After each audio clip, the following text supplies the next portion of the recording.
So hello and welcome to everyone to this live stream with Meditation Master Sayadaw Ashin Ottamathara.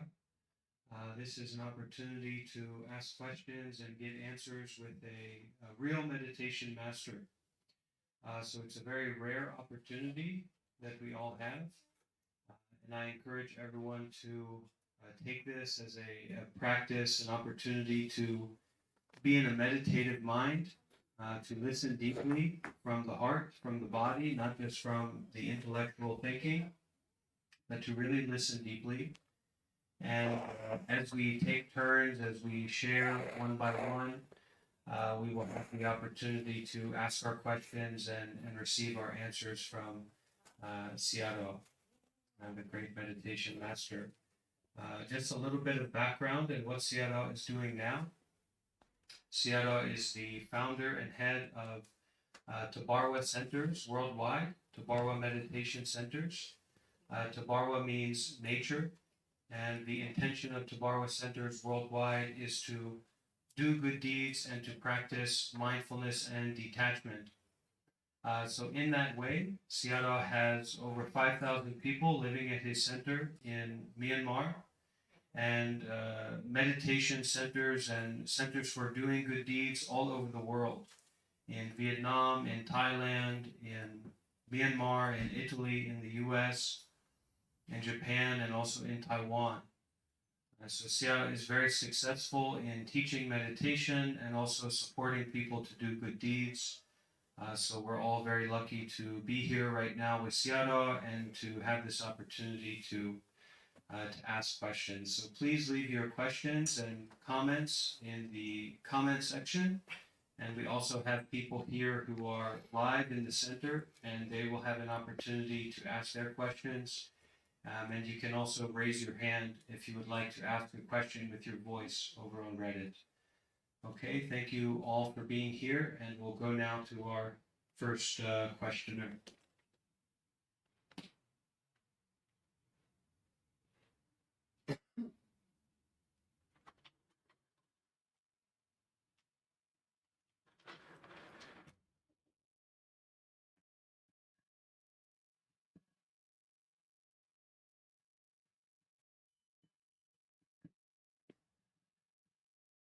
Hi, Sayadaw.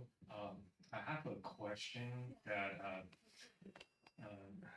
I would like to ask as lay people, and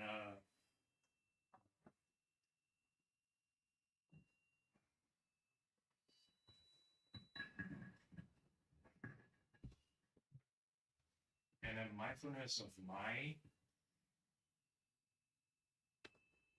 practitioner, and I would like to find out how do we improve our awareness doing daily life as a lay people. Thank you.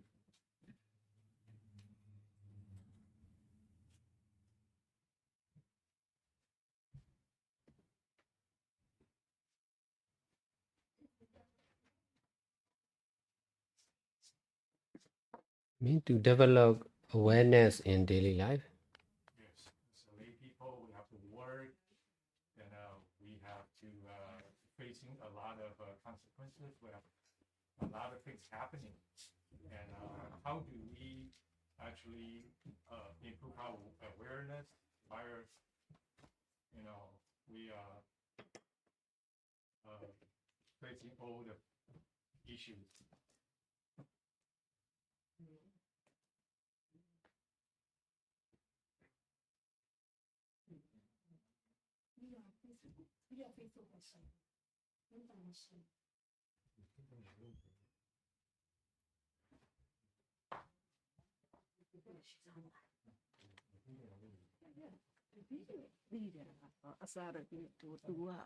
Taiwan Toyota Taiwan Paokala, Sinatuan, Mama, Japan, Manimi Uru, Shadow Net, Kutua Mata Tentong, yeah, that's what mother was Europea like the Pulo there, Chako, Chamia, along the Euro, attack in Chako, Tiamana, Uttamasara, Rose to AAP, no? To European and နေ့ဖြတ်တော့ဆက်တော့မှာတော့ဆက်ဖန်လို့ပဲလိုက်နေပြောလို့ပေါ့ဆိုပြီးလာပြီမှာ Mind practitioner. Yeah, 就是心念处，心念处的 practitioner.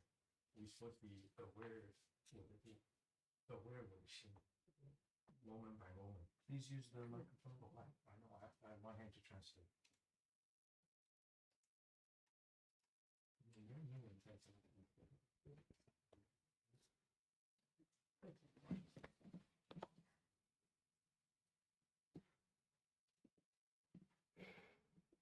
Sayadaw, my question is that as a practitioner of mindfulness of mind and a lay people, and how do we actually, improve my awareness, moment by moment, how do we actually, get more stronger focus when we actually facing different situations, so we can have a quickly aware the condition of our mind.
Just to let everyone know. Just to let everyone know, we are live streaming this talk on YouTube. So I'll post the link in the comments of this video if you want to see the live stream from the temple. How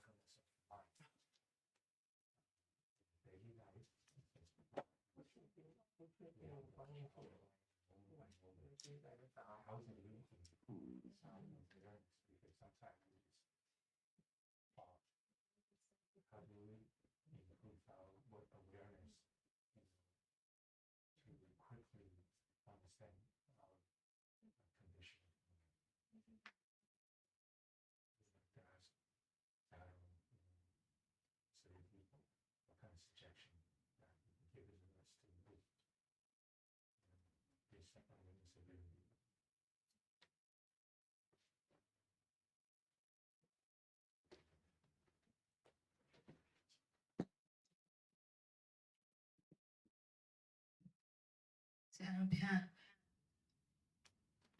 To Luboko, Luboko, Nina, not through Lolo near Luri Dry. The D can be your say what the D cat and loco. Pelomio, Po, Cow, do down, low night.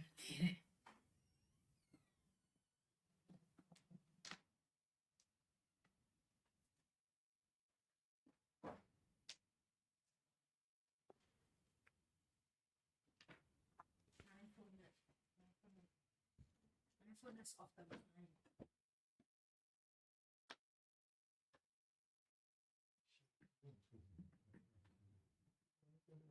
Just mindfulness, no detachment. No mindfulness of mind. So once you're really mindful, that's detachment. How to improve the awareness? Sometimes we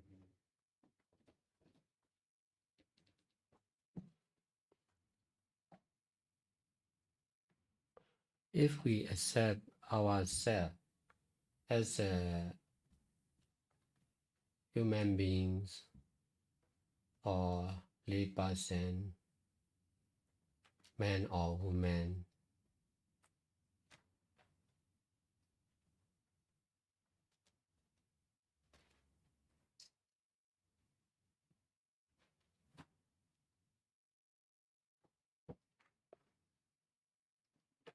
we will emphasize only to living beings and non-living beings.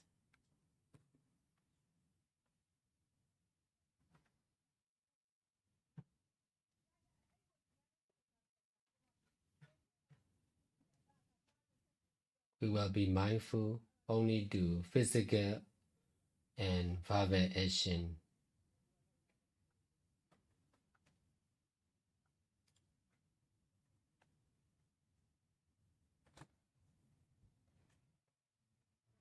We should accept ourselves as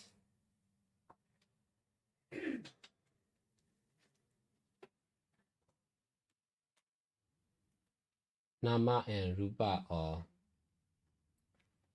cause and effect.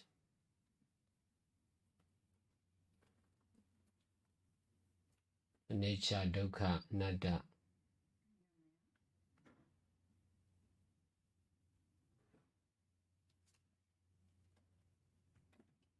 We need to accept the truth in the mind instead of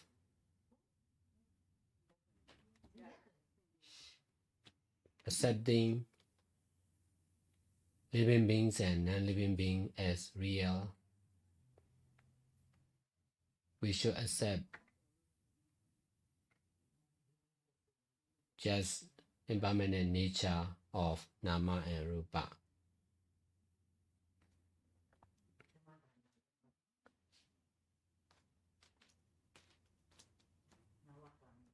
We are able to accept ourselves as human beings and also the others as animals, the cat, the dog. That is what we used to accept in the mind. If we accept like this, we cannot detach from living beings and non-living beings, from human beings and animals.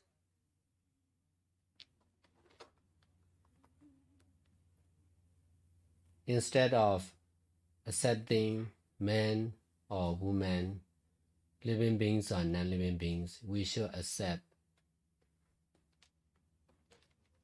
cause and effect of Nama and Rupa, impermanent nature.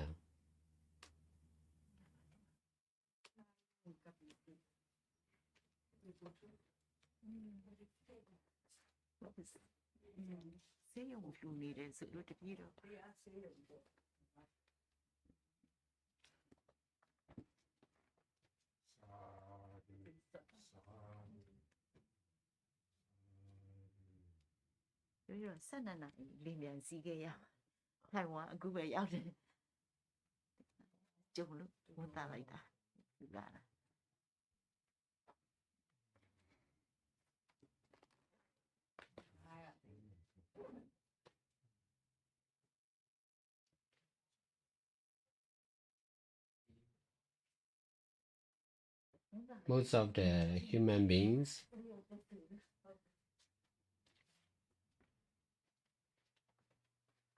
emphasize to donate.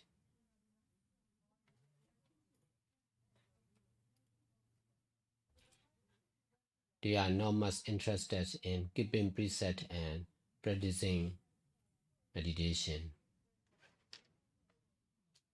because they have strong attachment on many food,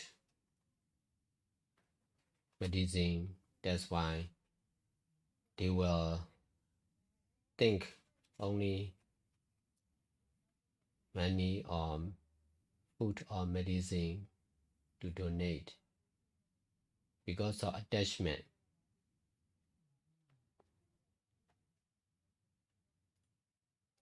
In order to be mindful on the mind at the present moment, we need to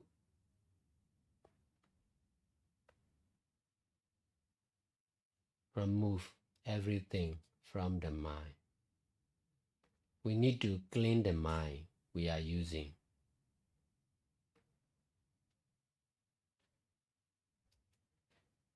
Whatever we keep in the mind need to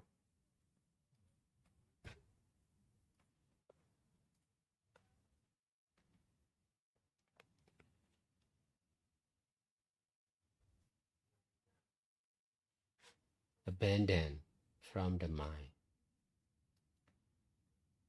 The mind should be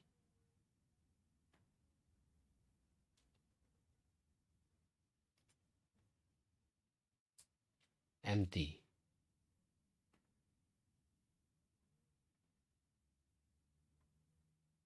We should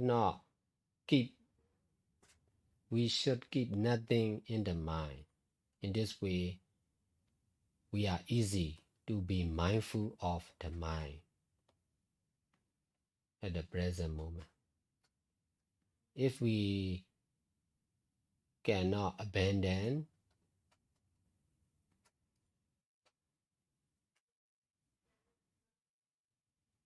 our life as a man or woman, our family members, our belongings, we cannot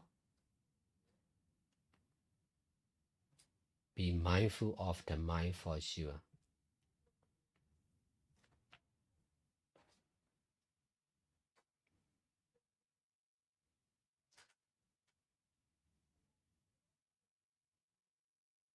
If we are working for money, we will use money for sure. We will think of the money most of the time. If we are working for power or position, we will think about position most of the time. We will use the power of position.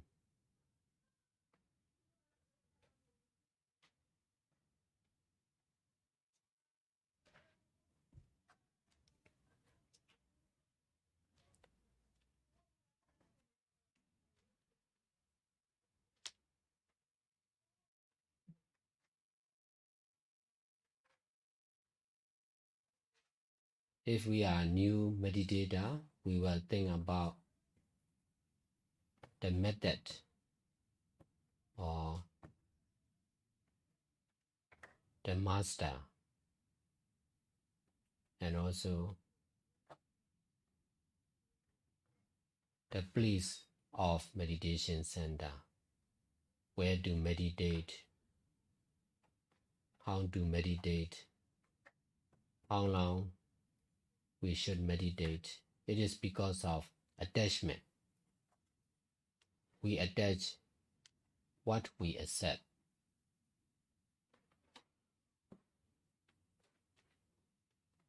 In the mind. So we need to clean the mind. Whatever we keep in the mind, we should let go. Stop thinking about money. Stop thinking about politics. Stop thinking about business. Stop thinking about our family. Start thinking about health. this is the way of detachment. We are not rejecting. We are just cleaning the mind to be healthy and wealthy. Nothing is stable and permanent. So if we are interested in business, the mind will not be stable. The mind will not be pure.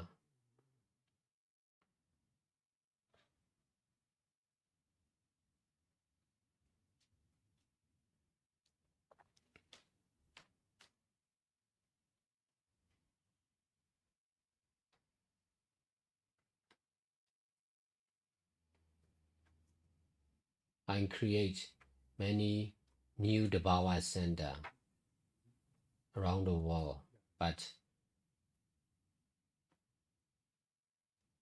I'm not thinking about the Dhamma center. I will open if I can. After that, I will continue doing good deeds by using the power of stable and pure mind, and also by using the power of merits or good deeds.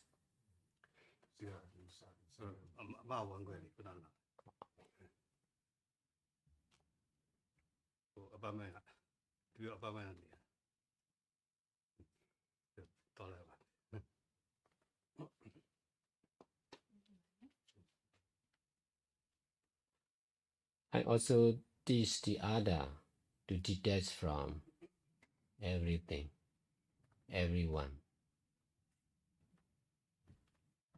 to detach from past, present, and future also.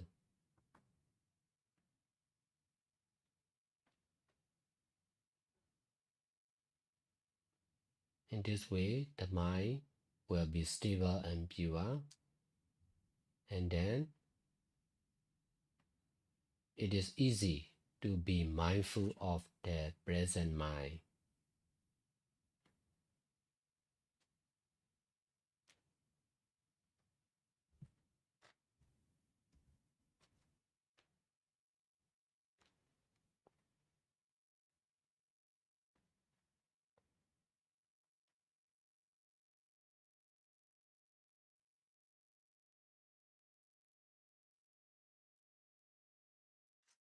The mind is the most important of all. But most of the people in the society think money is important, power is important, because of attachment on money and power.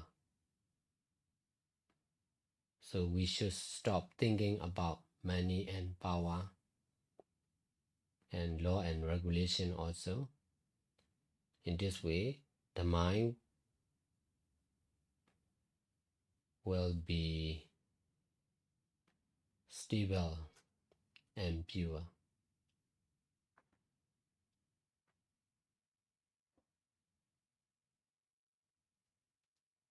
If the mind is stable and pure, the mind will be healthy and wealthy.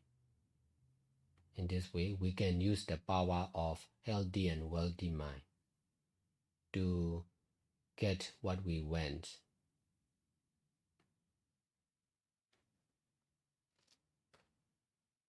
To know what we want. To solve the problem we are facing now.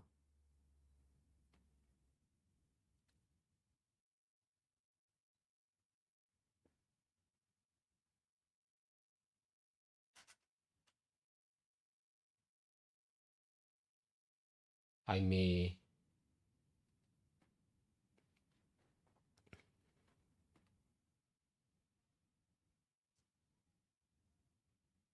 try to solve the problem by using the works. But the works I'm using is not much important. I use the power, instead of using the power of works or language, I will use the power of stable and pure mind.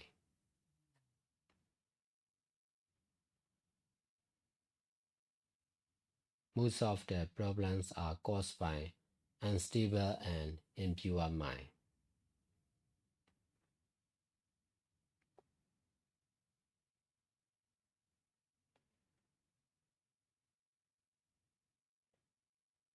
So we need to increase the power of stable and pure mind to solve all the problems in the society.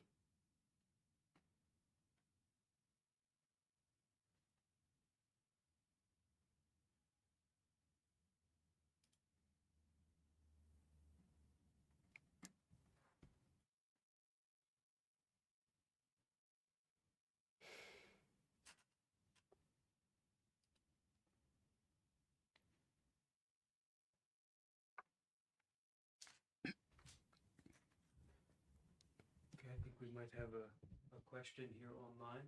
Yes? You can raise your hand again to come up if you want to ask with your voice. You can just leave the comment.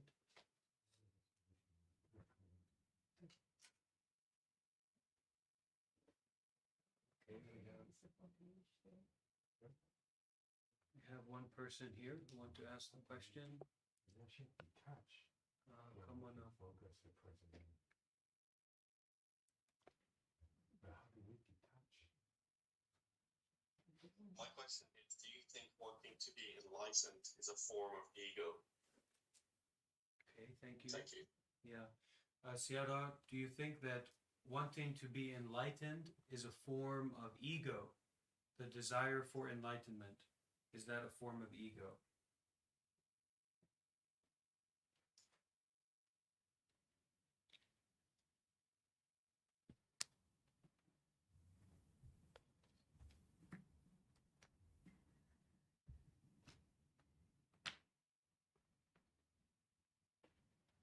If we want enlightenment for ourselves,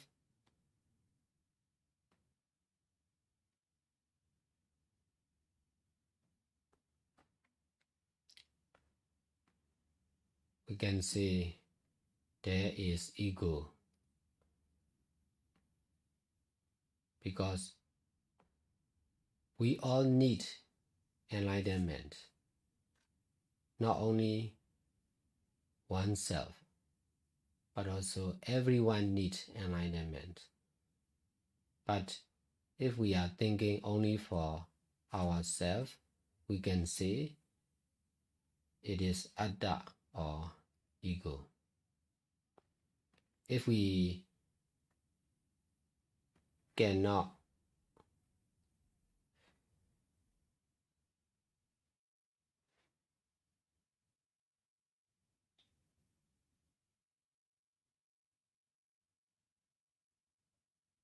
abandon thinking only for oneself, which is atta or ego, we are difficult to get enlightenment.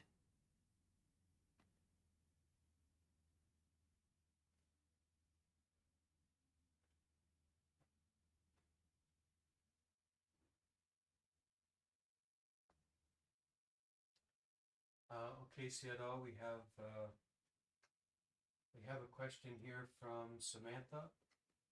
So Samantha says, what advice would you have for someone who, through chronic physical and mental suffering and a limited understanding of life and death, desires for self-annihilation?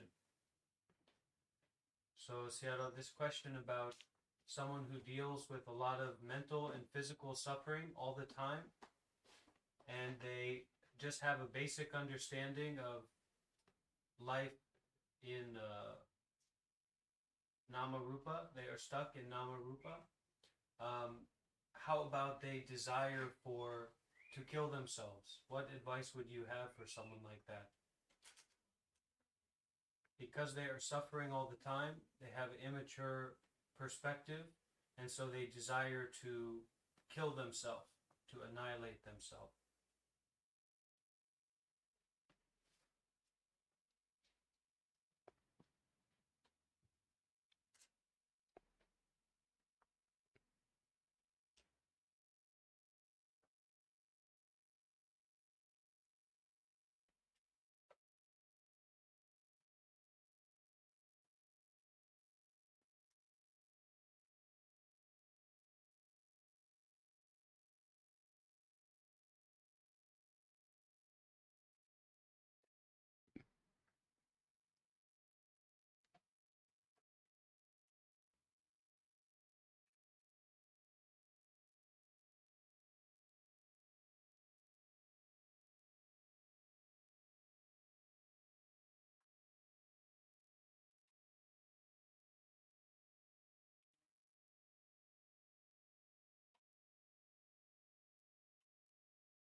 So for those who don't know, we are live streaming on YouTube as well. So if you want to see the meditation master, you can go to the live stream on YouTube and see. There's a link in the comment.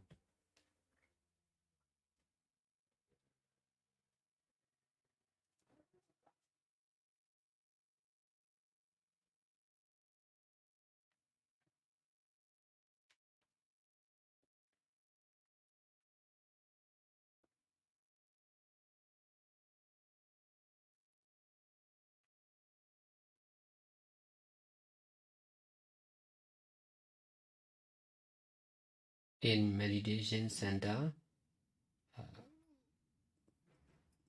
keeping preset is important. Most of the people in meditation center emphasize to keep preset.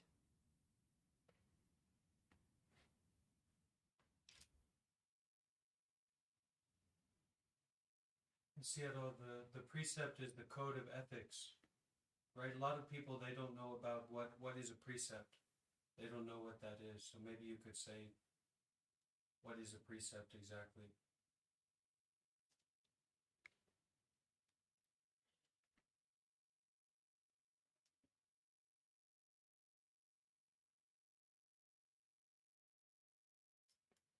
No killing, not only to other people and animals, but also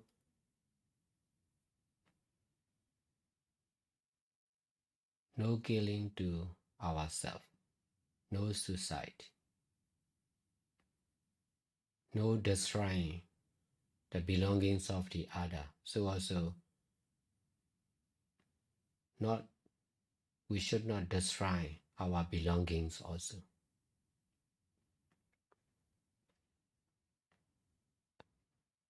We should value life, not only human beings, but also animals. If we destroy life by killing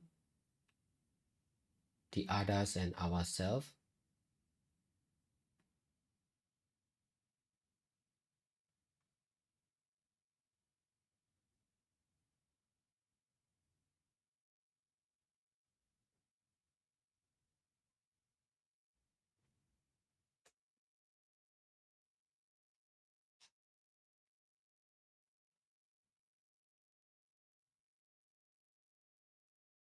we can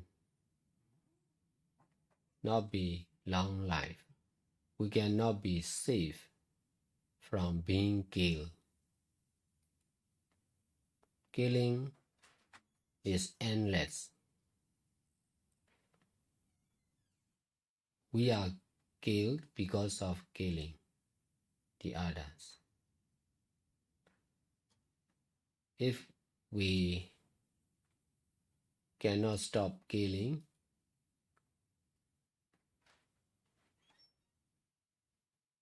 we cannot be safe from being killed for sure. So we all should avoid killing. We should not destroy life.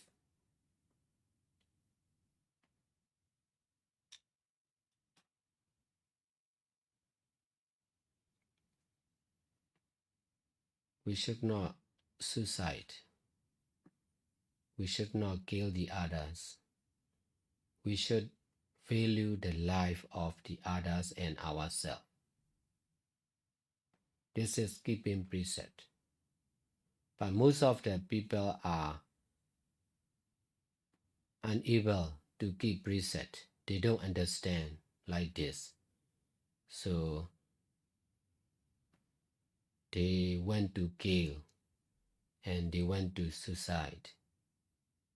That is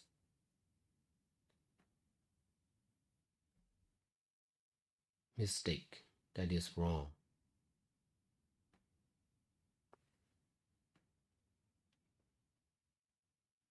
Because of our own mistake, we are not safe. We are in danger.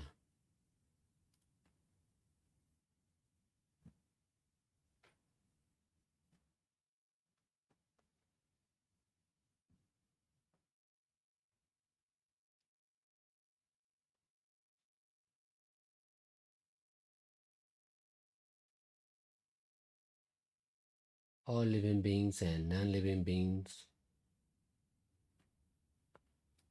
have its own value. We should not destroy living beings and non-living beings. This is right to do. This is right to understand.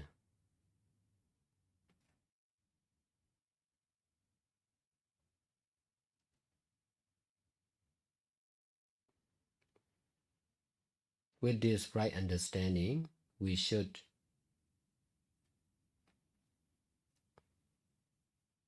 try not to destroy anything and anyone.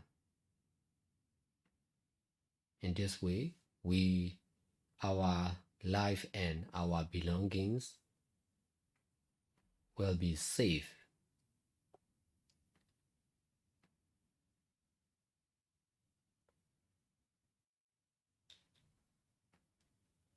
Because of not keeping precepts or destroying living beings and non-living beings,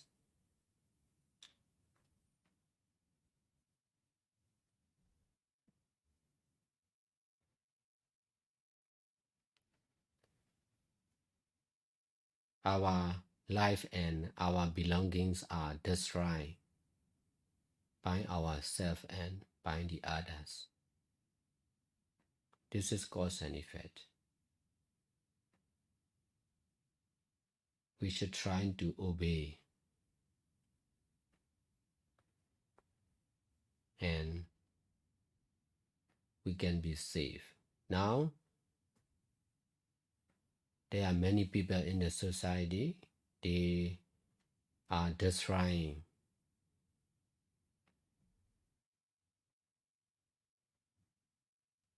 the life of the others and themselves.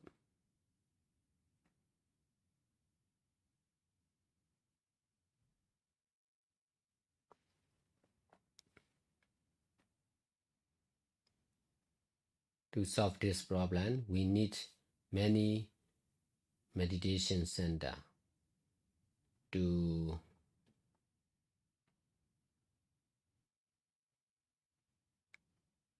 give chance for the people to do good deeds by themselves, to understand what is right, what is wrong by by their own experience.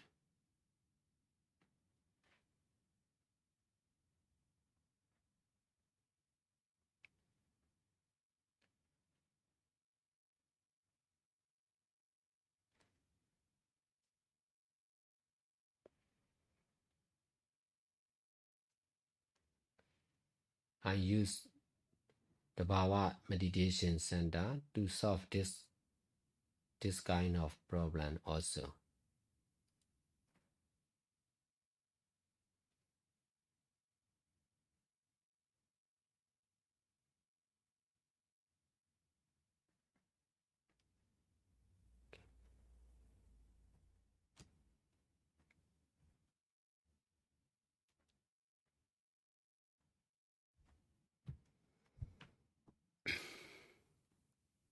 Okay, we can bring some people up to ask questions if you would like.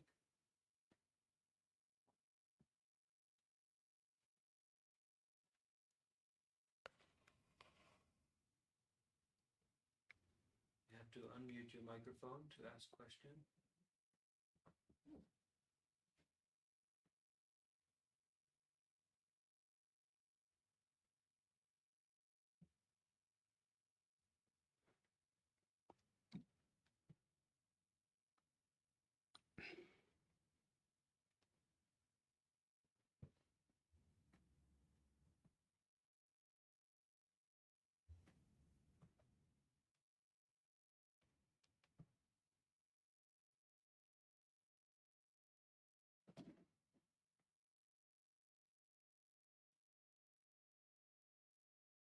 Does someone here want to ask one?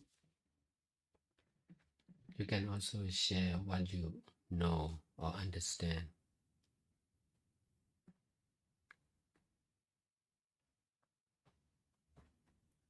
Okay, I can share something.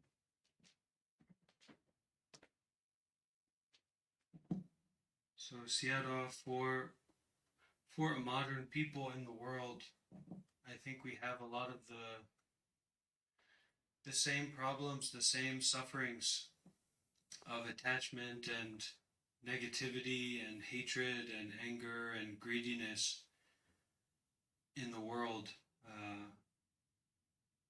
But now people are looking more towards privilege or to be wealthy, to be materially wealthy, as a kind of way to solve this problem of suffering. And even though I think so many people have the interest to deal with the problem in a deeper way, they don't really know what direction to look.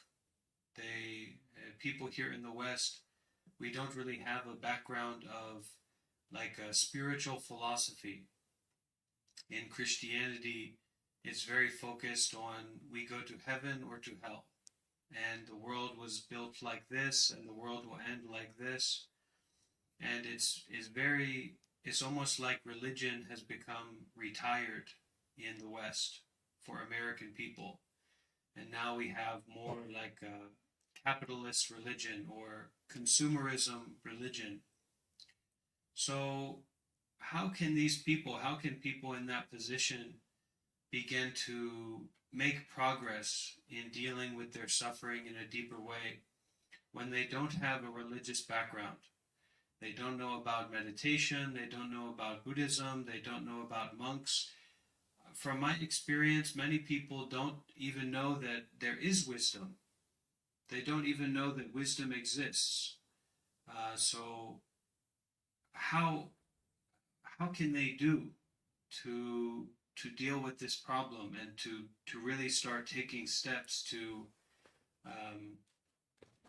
go deeper so that they can experience a healthy and wealthy in a spiritual way, in a way of the mind, rather than just the material, the possessions.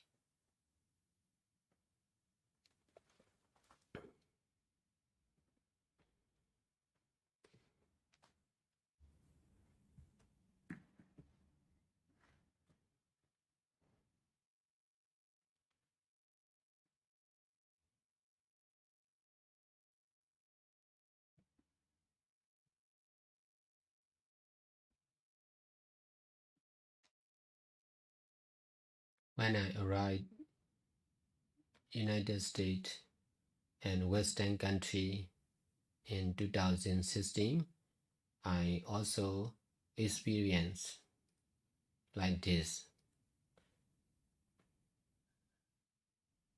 Not only the Westerner, but also Myanmar people who came and stay here in the West, they also have the same problems. That's why I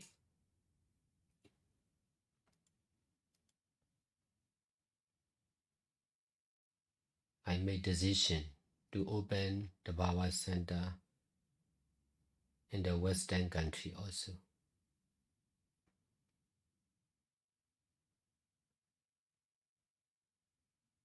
I cannot solve the problem alone. So we need teamwork. That's why we need to open the Bhava Center, and then there will be an organization to do good deeds together.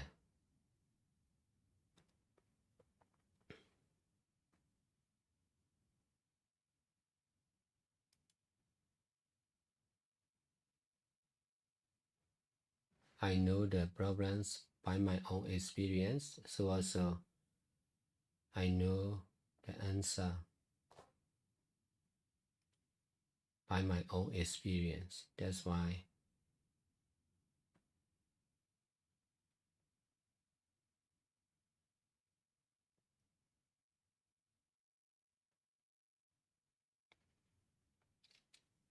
I continue teaching in the West, and also I continue open new Dhamma Center in the West. Now I am on the way to solve the problem. Because of opening the Bhava Center here in United States, we are together here. We can do good deeds together.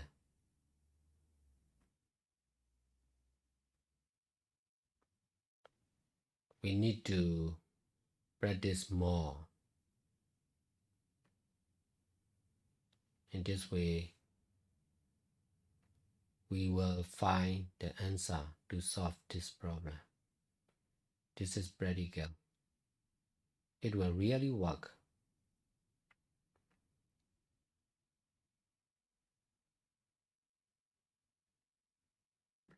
Can you say what is Tabarwa Center? Can you say about what you are doing, what you have done in Myanmar?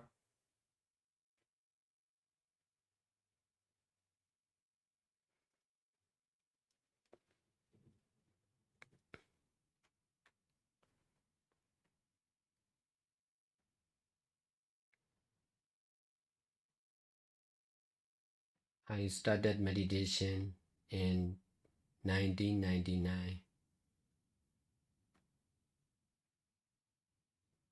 Up to now, I am continuous practicing meditation and doing good deeds continuously. As a meditator, I came to notice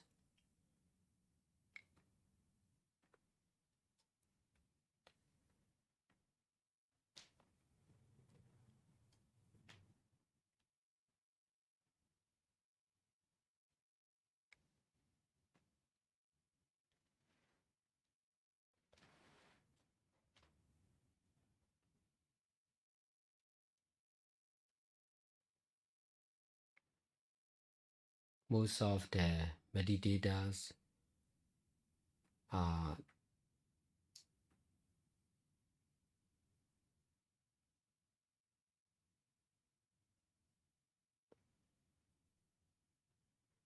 practicing meditation forcefully and intentionally, not natural.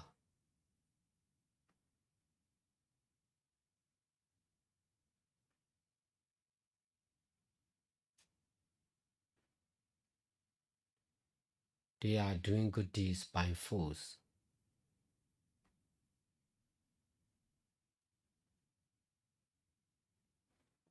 It should be natural.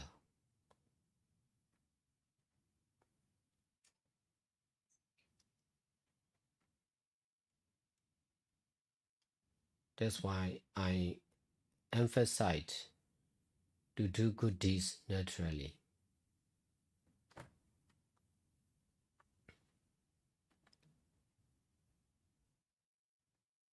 The Bawa Deyayita is Myanmar language. We can translate into Natural Meditation Center.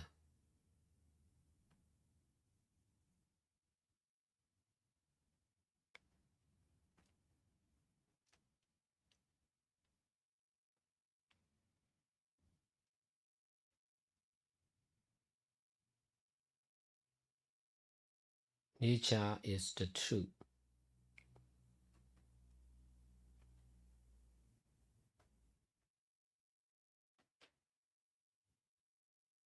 Not someone, not something, not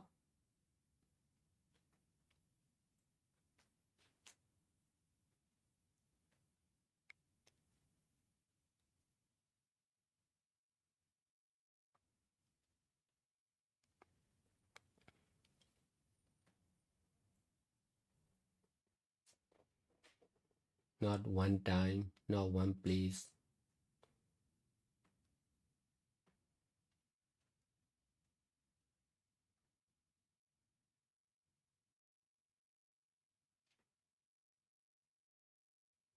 Just ever new impermanent nature.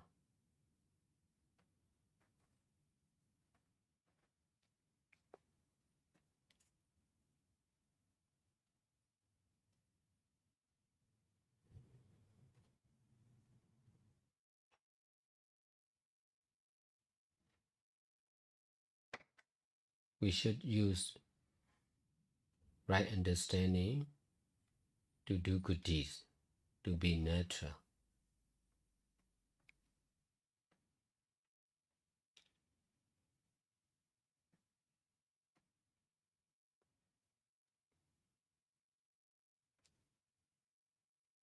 I've been teaching meditation nearly 20 years as a monk, but teaching and learning meditation is not enough. We need to detach from oneself.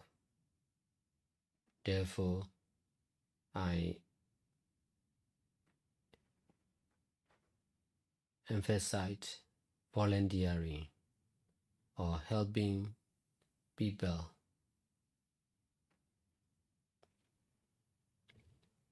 Because of attachments on ourselves, we cannot think of the others.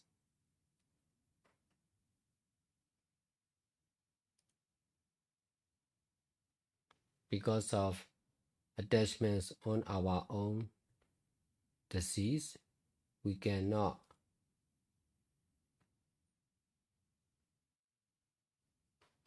help to cure the disease of the others. So by helping the others, by taking care of the other patient, we should try to detach from ourselves.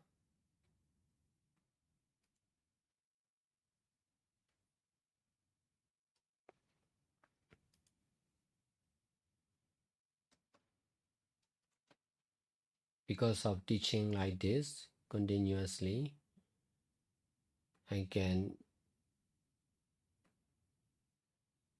successfully opened the first Dhamma Center in 2007, and then I continues opening new Dhamma Center around the country and also around the world.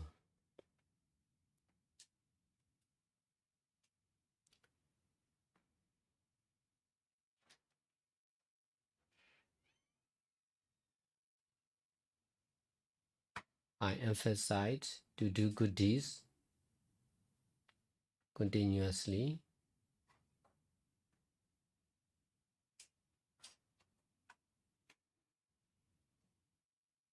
together with the others,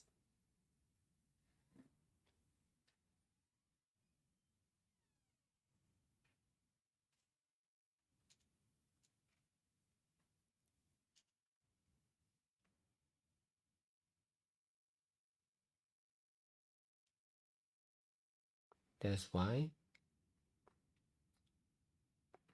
the Dhamma Center is developing continuously. Besides, we can do many things because of using the power of teamwork.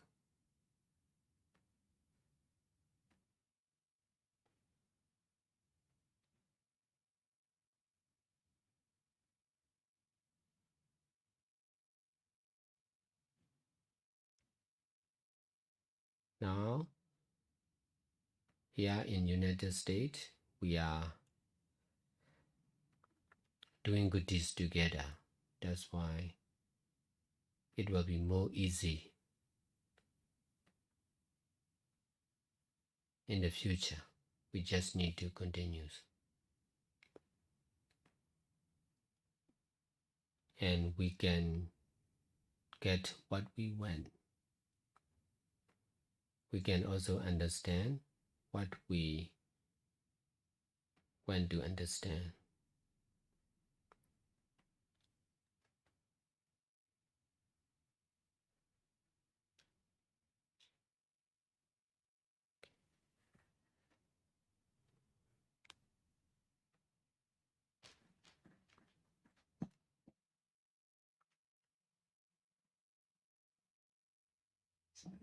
Sayadaw, I wanted to ask a question to follow up the question that the person was asking earlier. I believe it may be a she, I'm not sure, but I think she was saying that she wanted to suicide because she has so much physical pain and mental pain, and she doesn't have much understanding about religion and all the teachings, but she just struggled with that. I wanted to say, first of all, maybe to the person asking the question, I think what you really want is not to end your life, but to end your pain, right? But you just don't know how to do that. So Sayadaw, I guess my follow-up question asking on behalf of her is, if somebody is in so much mental pain, especially, but physical pain as well as mental pain, that that it's so painful that it's almost unbearable. They can't stand how bad they feel. That sometimes maybe the pain is because they don't want how they feel in their body. They don't want how they feel in their mind.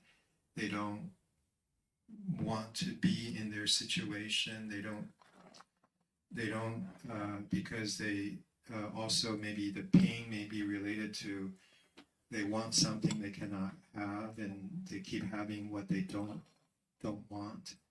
But again, whatever the source, I'm not sure for that person. But again, the question is, sometimes people feel they're trapped in their pain. They just keep on feeling miserable in their mind, and they don't know even how to have a break from that pain. So that's why they're thinking about suicide. Maybe Sayadaw mentioned. So again, the follow-up question is how to have less suffering.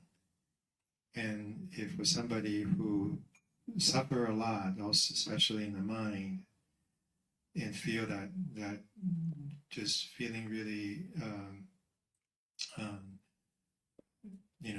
don't want to be who they are and how they feel, and so again, how to even have how to come out of suffering, or how to have less suffering, how to maybe even have a break, because their mind is so trapped. It's, if Sayadaw, you say, almost attached to the pain, but then they're that's all they can think of is how bad they feel about their life. So how to again, how to come out or have less of that pain and suffering.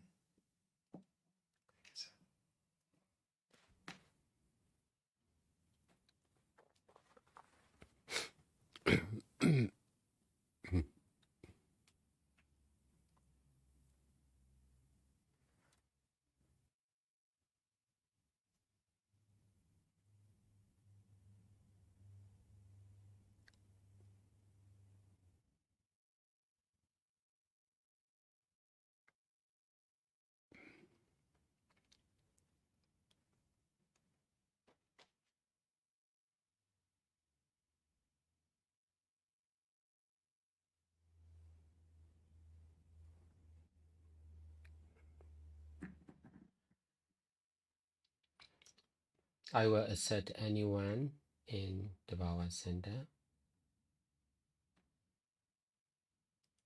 any patient,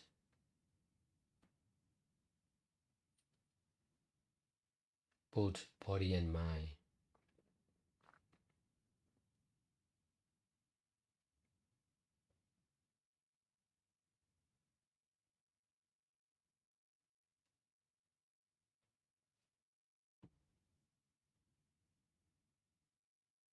No limit.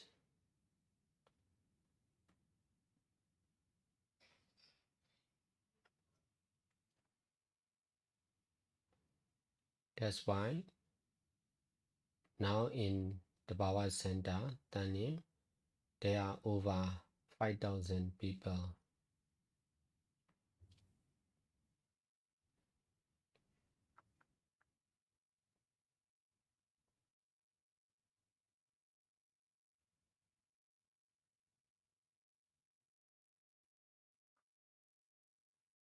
I will accept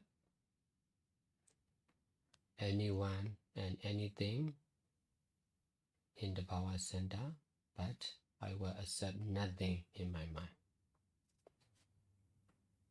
That's the way I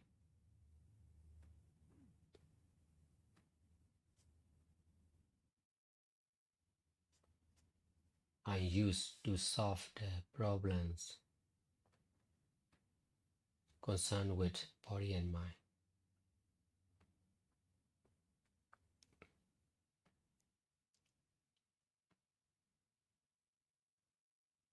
Because of accepting anyone in the Bhava Center,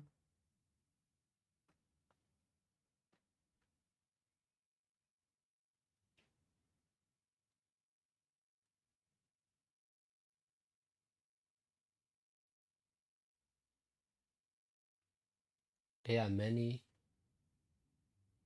hopeless and helpless people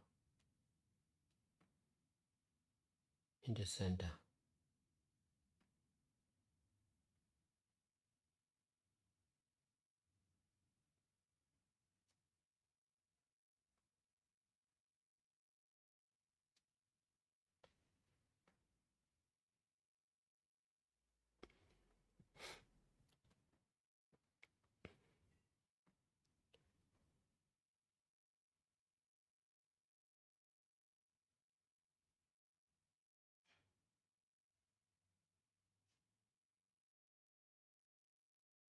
but I don't accept them as hopeless and helpless people. I accept them as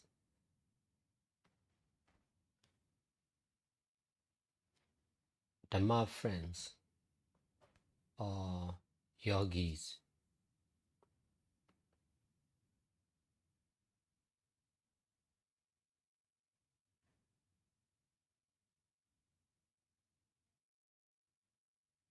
This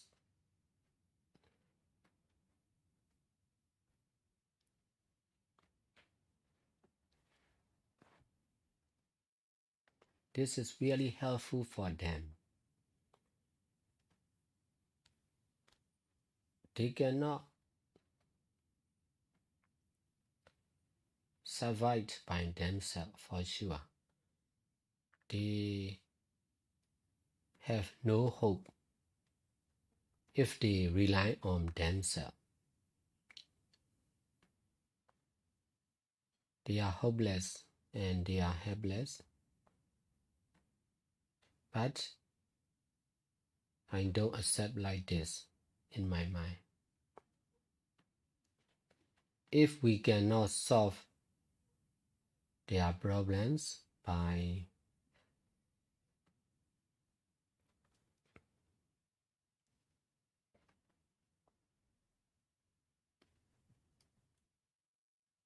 medicine or money, we will solve their problems by doing good deeds together.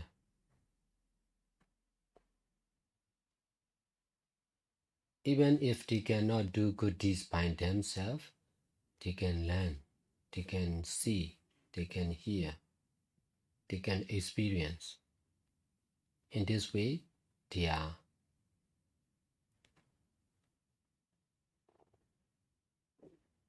can be better. They need to do good deeds.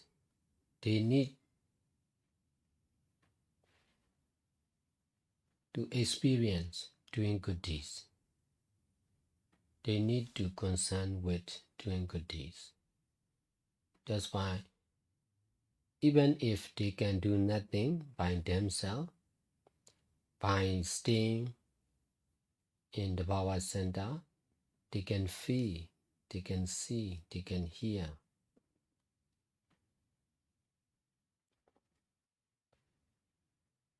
Doing good deeds by their own experience. That is really helpful for them.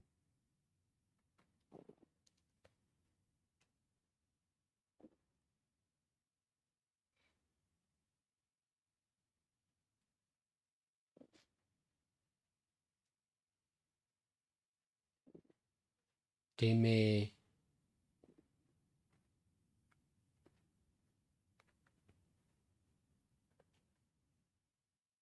give up everything. They may not hope for themselves. That's why they went to suicide. But I will not accept it.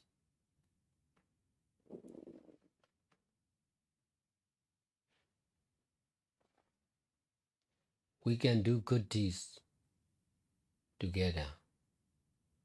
We can do good deeds for them.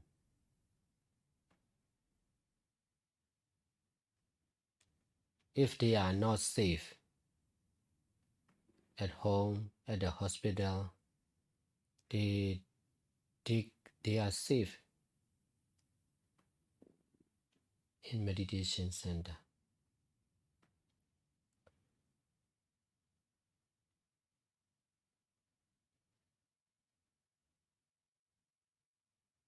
If they cannot survive by themselves, they can survive with us, with me. In this way, I accept anyone, and then I try to detach.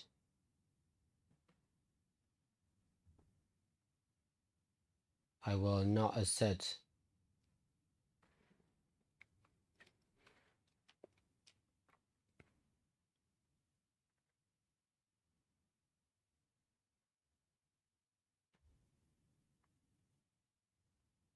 any good or bad thinking in the mind,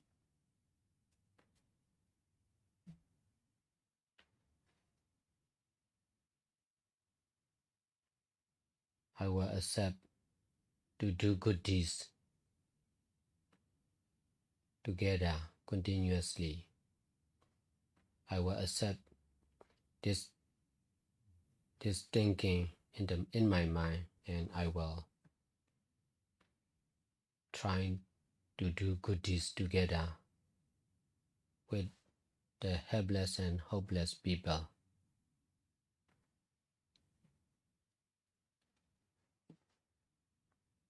This is really effective. With this right understanding and action, I can save many lives, many people.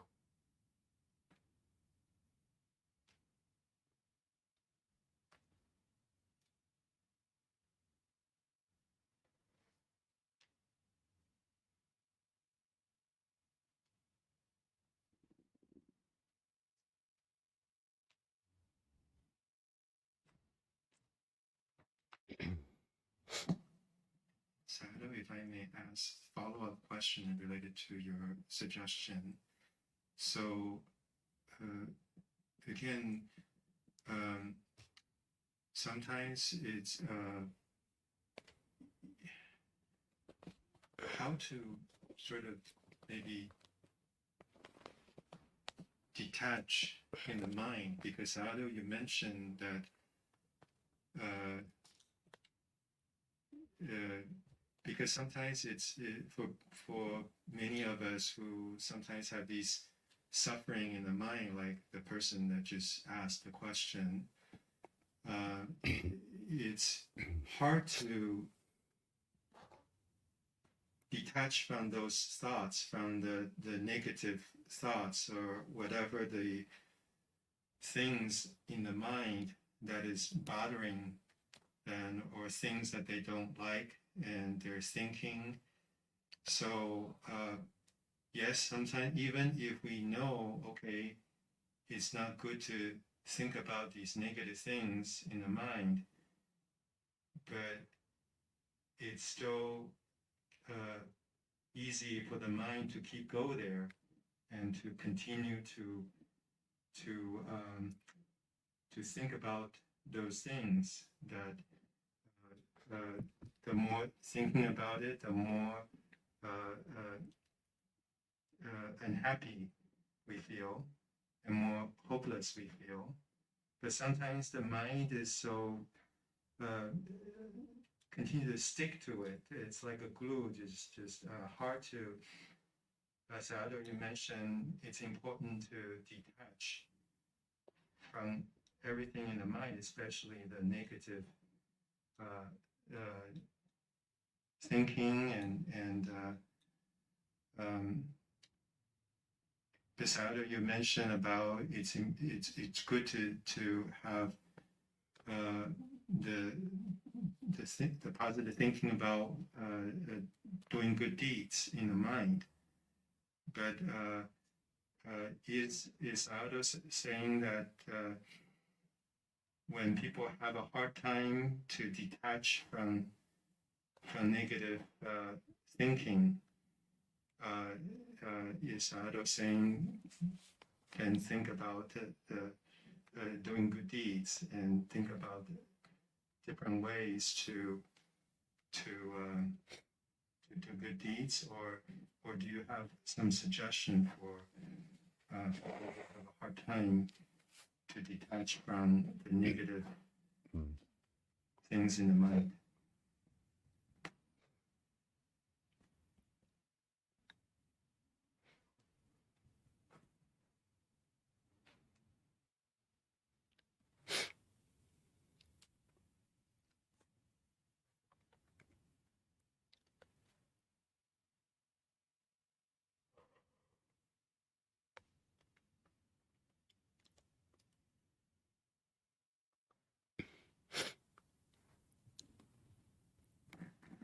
Most of the people cannot detach from someone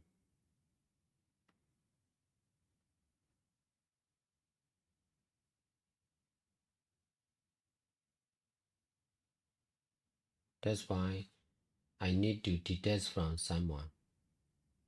I will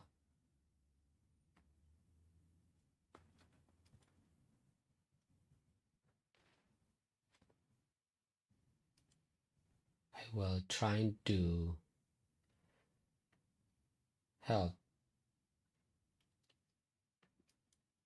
many people.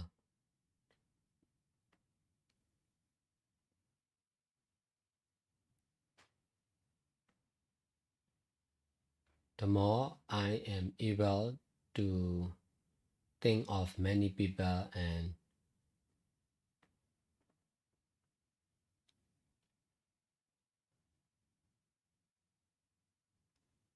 the more I can help many people, the more I can detach from someone.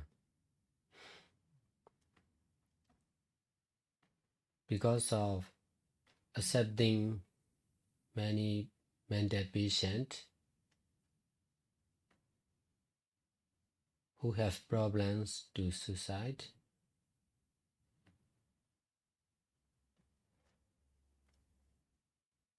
I may not stop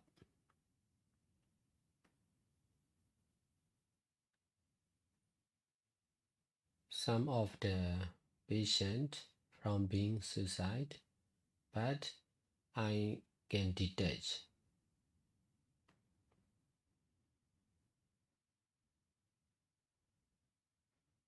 That's why I can continue helping the other patient. Even if I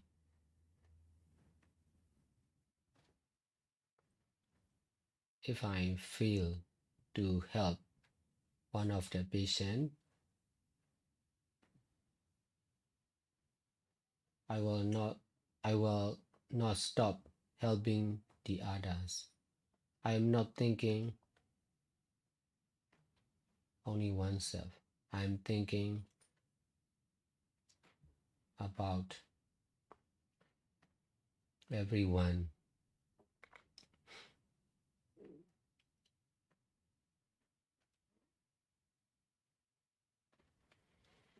That's why even if I fail to help one or two patients, I am able to continue helping the other patient successfully. Because most of the patients cannot detach from oneself, therefore I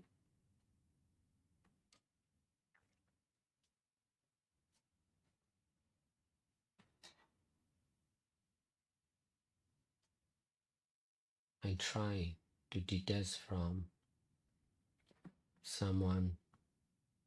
In this way, I can use my ability of thinking about oneself.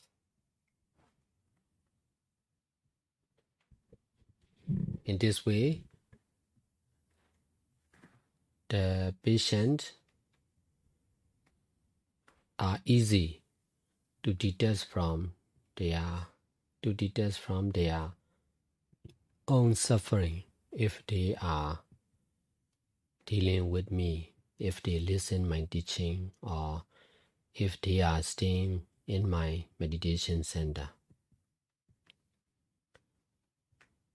It is difficult to teach them to get success in detachment from themselves, but it is easy for us to use our abilities, not only for ourselves, but also for the others.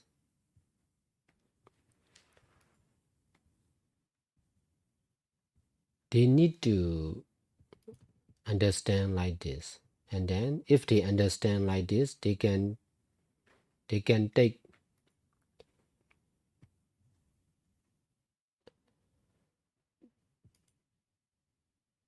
they can believe in me, and then they can take my help, and they can survive.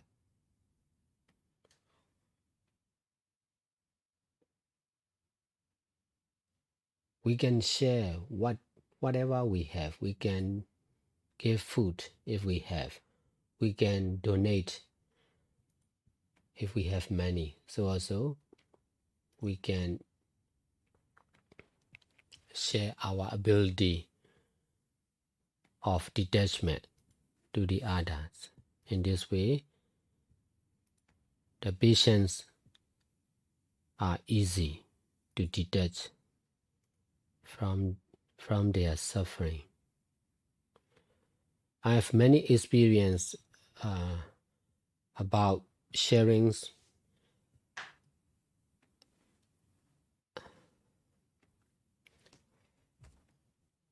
the power of mindfulness and detachment. That's why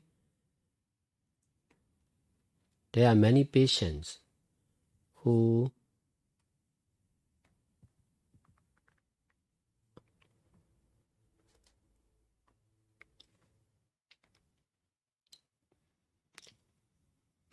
feel better when they know about me and about my teaching. When they know about, I will come to them.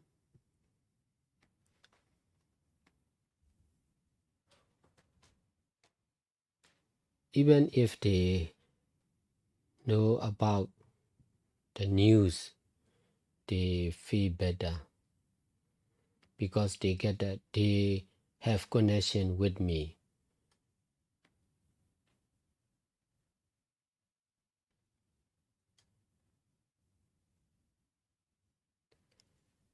Although we haven't met each other,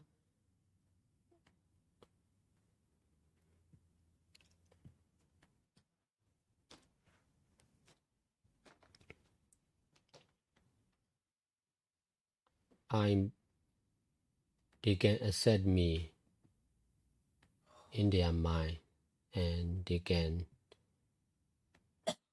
feel the power of detachment in their mind. In this way, they feel better. This is the way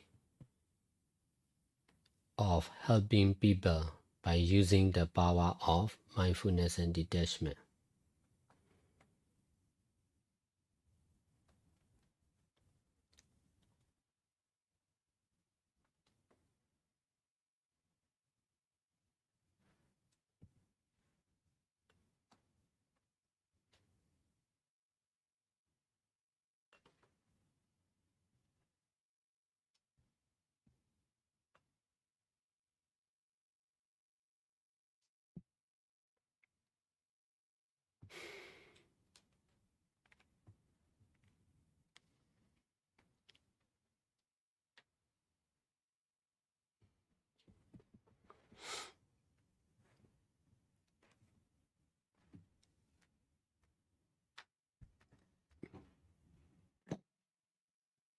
Just to share, I think for the same question, Brother Jesse had shared with me before.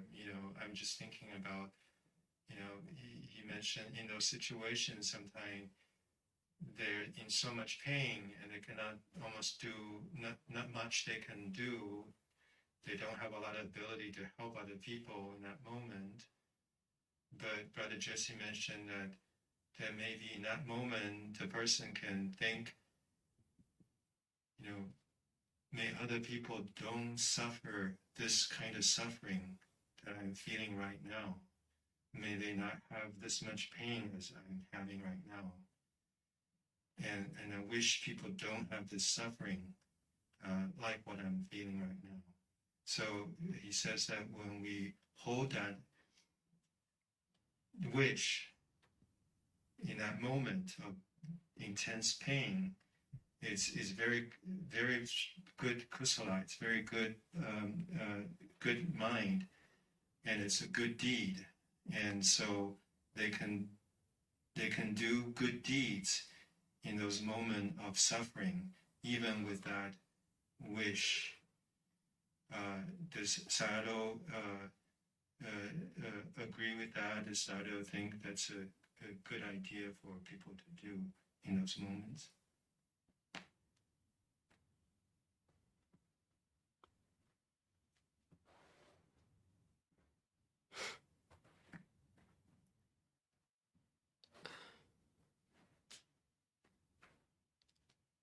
Please explain again. I was just sharing what Jesse had shared with me before as a suggestion. If when somebody feel a lot of pain, let's say if they suffer a lot in their body, in their mind, and they have so much pain, but they cannot do too much in that moment to change it, they also don't have a lot of ability to help other people because they're in so much pain. Let's say they have COVID and they're in so much pain, they're in that moment on their bed. They cannot do too much to help others. But Jesse says, in that moment, in that pain, if they just make a big wish that I wish other people don't have to suffer how much I'm suffering right now. May other people never have to suffer what I'm suffering right now. So with that wish, it's a very positive mindset. It's a very positive mental good deed, and that is a good deed that people can still do in that moment. So that's his suggestion before, so I just share that and also ask if Sayadaw agree and recommend that for people that may feel like they cannot do anything in that moment.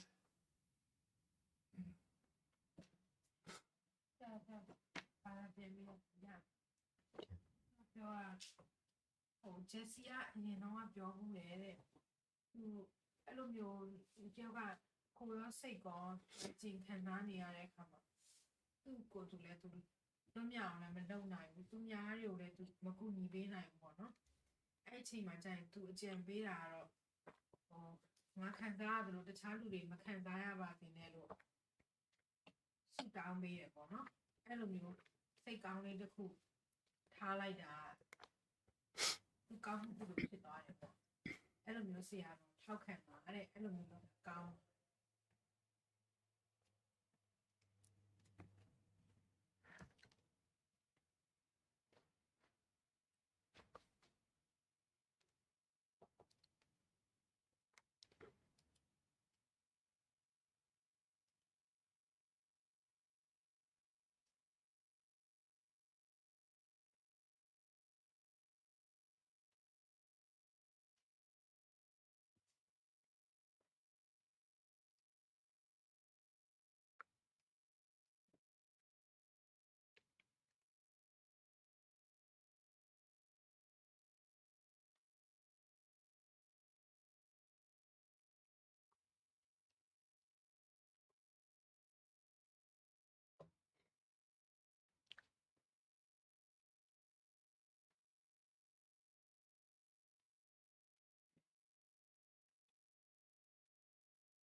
You can also do like that. But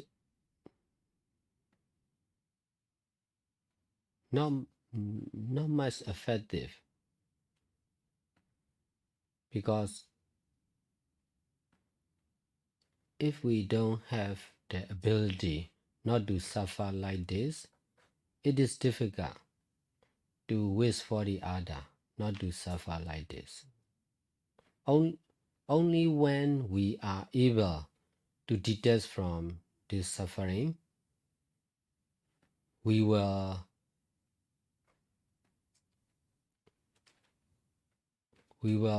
be able, the others, to detach from this suffering. So if an old woman wish for me to be long life, that is possible because she have the ability to be long life. If a young man wish me to be long life, not much power, not sure, because he don't have the power of long life.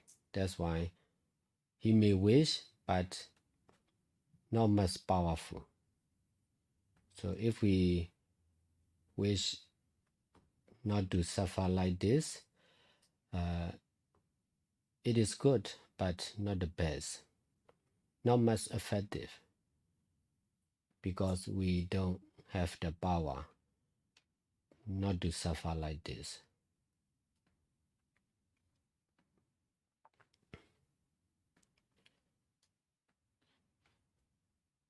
For me, I can detach from works and thinking. That's why I can emphasize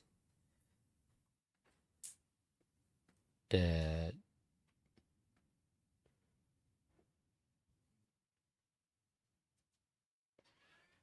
present condition or happening, whatever good or bad. Instead of thinking,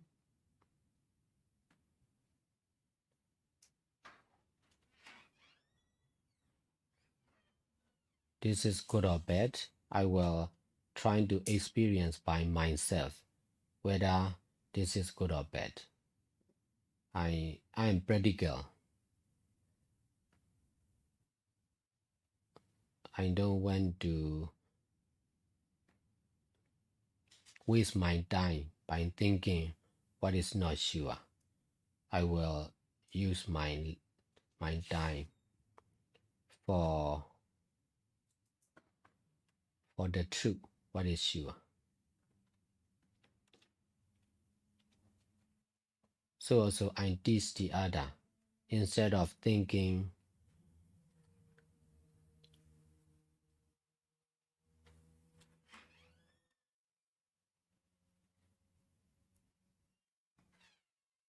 what is not sure, we should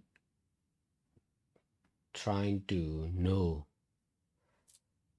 the truth by ourselves. This is better.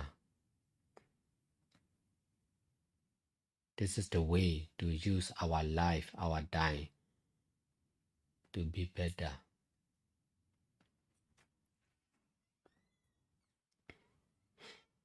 This is also the practice of detachment from thinking, misunderstanding.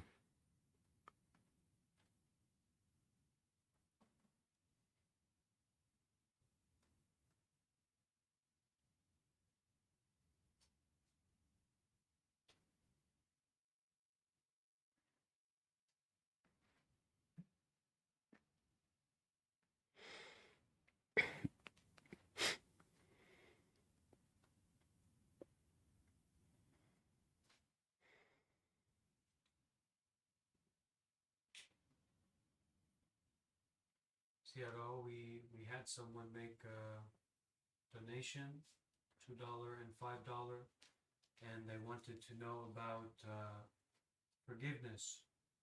about the practice of forgiveness.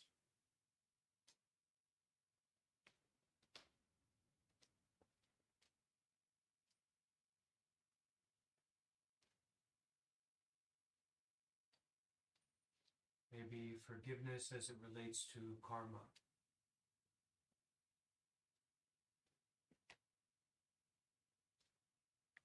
You will donate $2 and $5, and then what do you want to do? They just kind of say, what about karma? Please talk about forgiveness. So it's two things, right? Talk about karma is one thing, forgiveness is another. Yeah, they say, what about karma? And they say, please talk about forgiveness.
It is easy for me to forgive, but difficult to explain about forgiveness.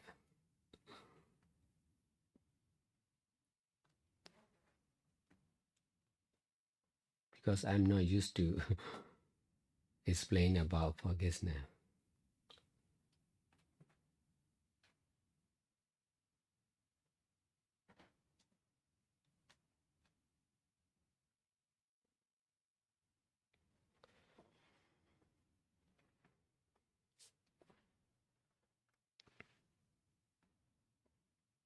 But they can donate.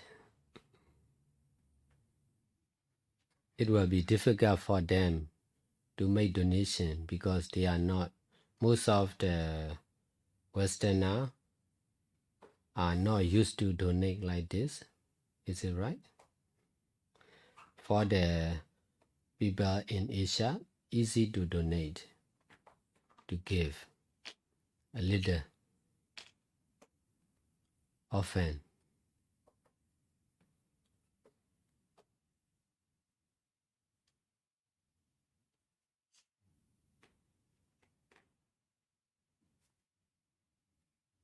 Because of doing what is difficult for them, I will also try to explain what is difficult for me.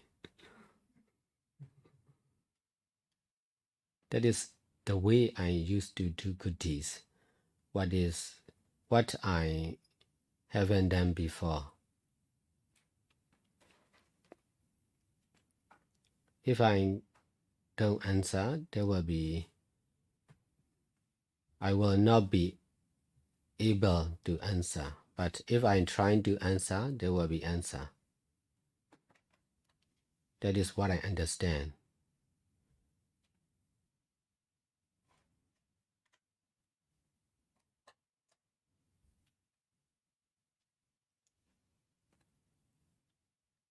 Most of the people are difficult to forgive.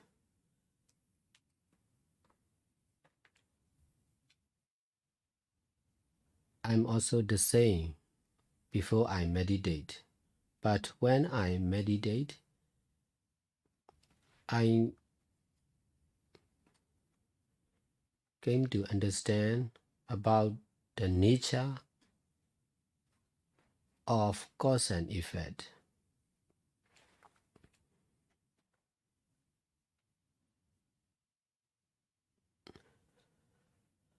For someone, it is difficult to forgive, but for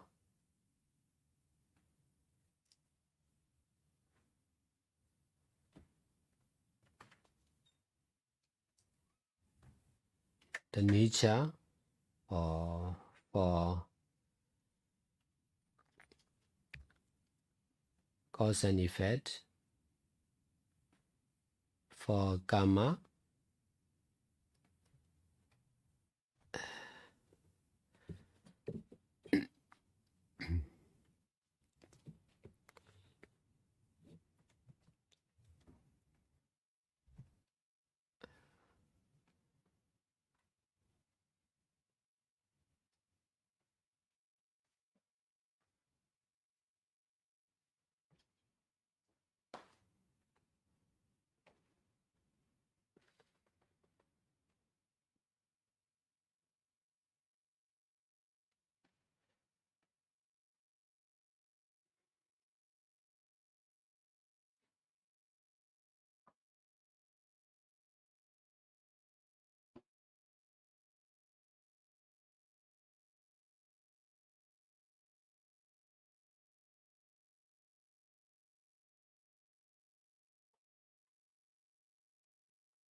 there is no I know you, not someone, not something.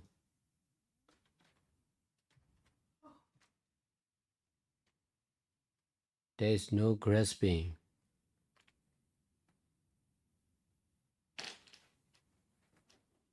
As you are right or you are wrong.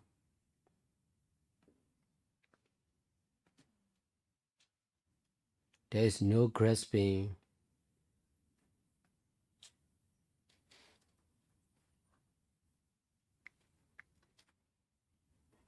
in the law of karma, cause and effect. No one is doing, and no one is good, no one is bad. There is no grasping.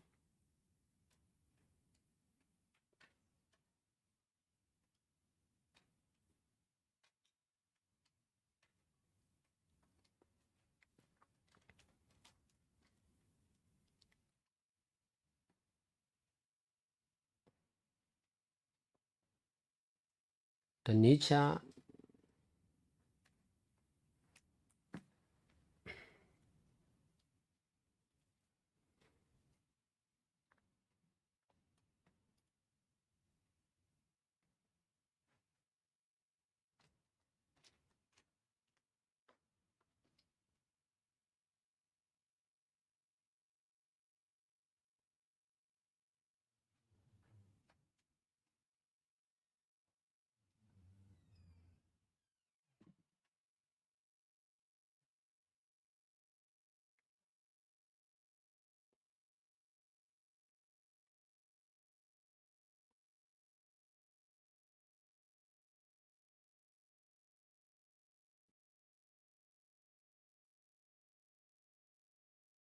is always right. We living beings may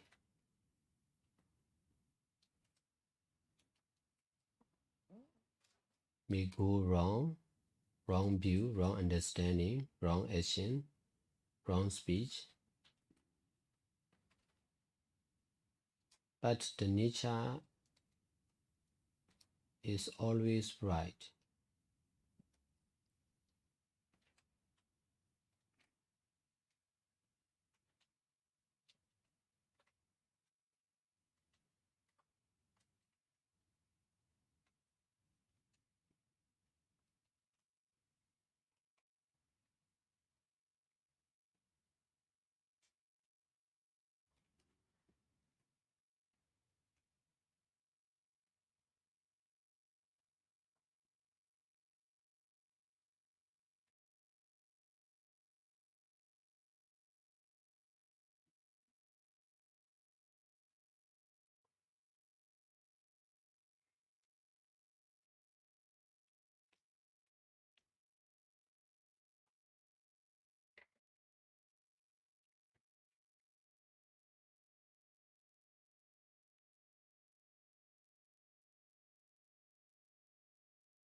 Buddha know about the nature very well.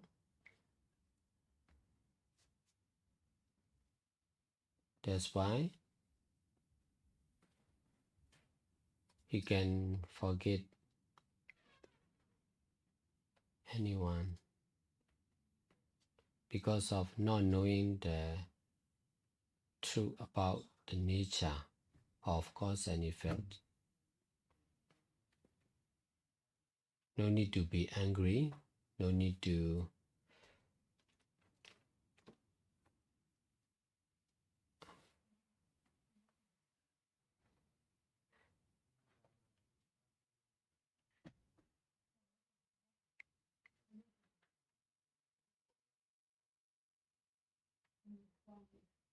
grasp as something. Buddha can accept whatever, good or bad, right or wrong.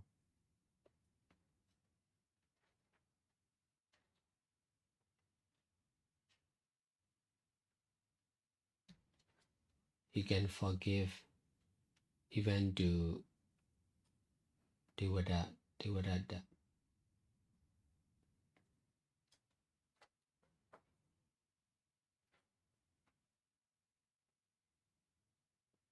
Because of following the teaching of Buddha, I came to understand about him, and then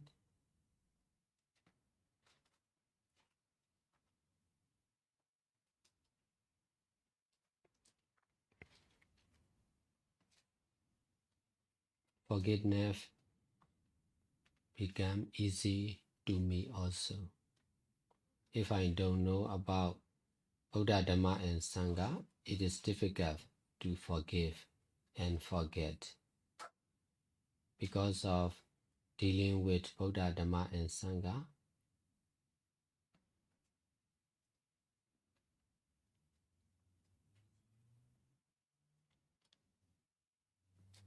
nothing is difficult.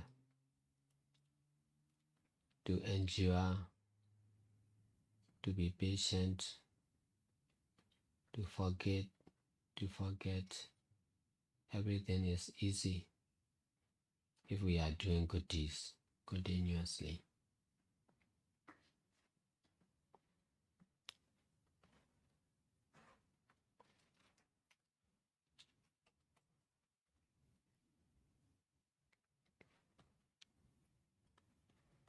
Can you speak?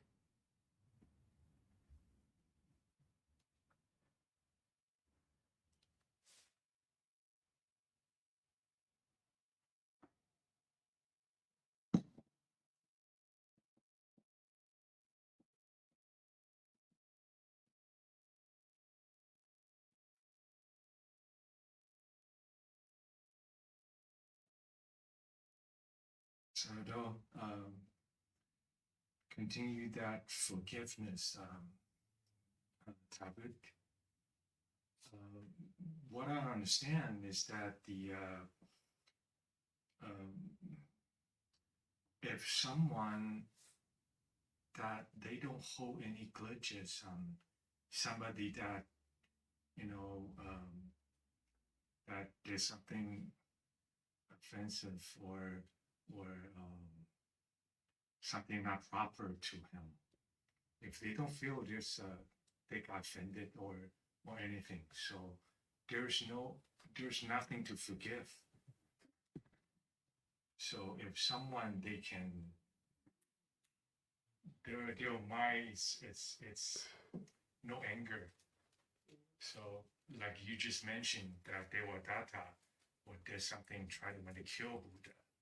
But I don't think Buddha hold any grudges on him. There's no forgiveness, no anger.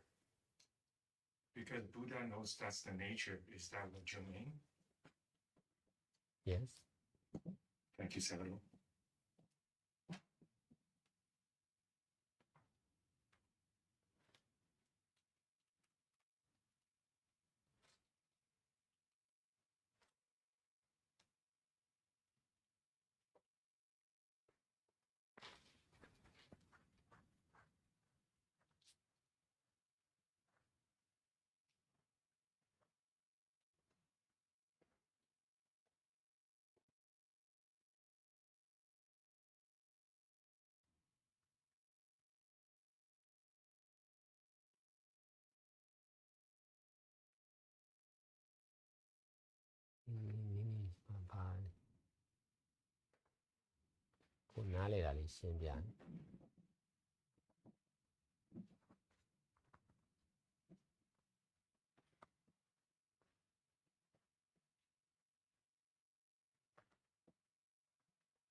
This isn't about forgiveness or going back to the question before karma and forgiveness. Sayadaw, you mentioned something about how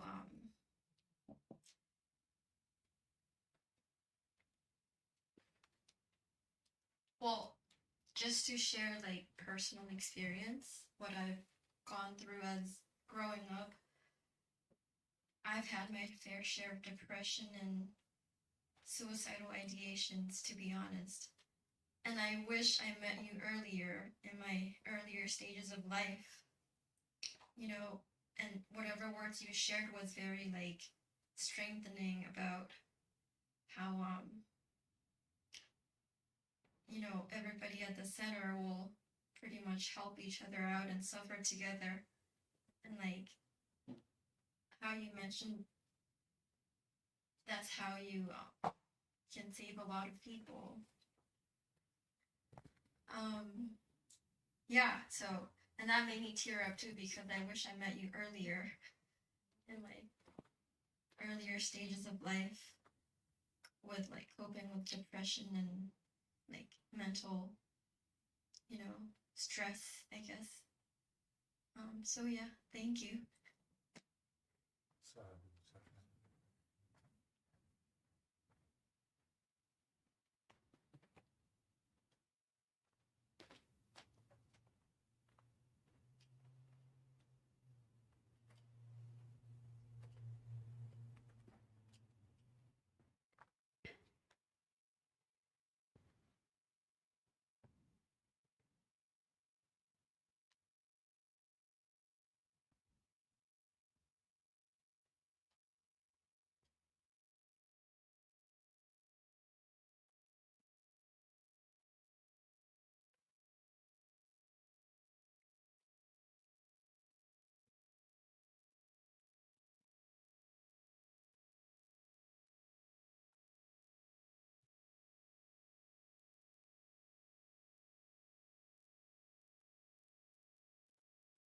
Elizabeth, what is your view?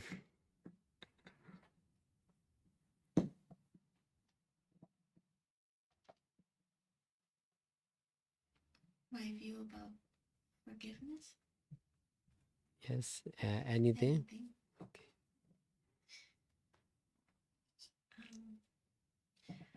One question I wrote down for Sayadaw is that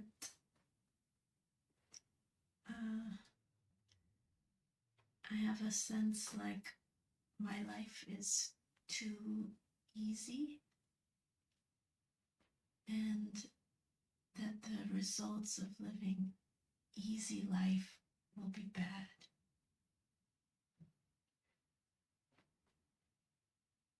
Like my mind feels like it should be difficult.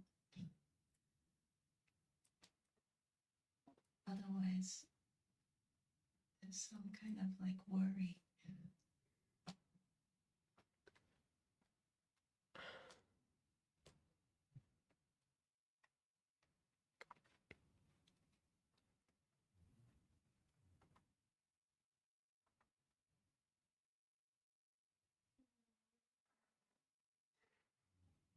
What do you, in terms of like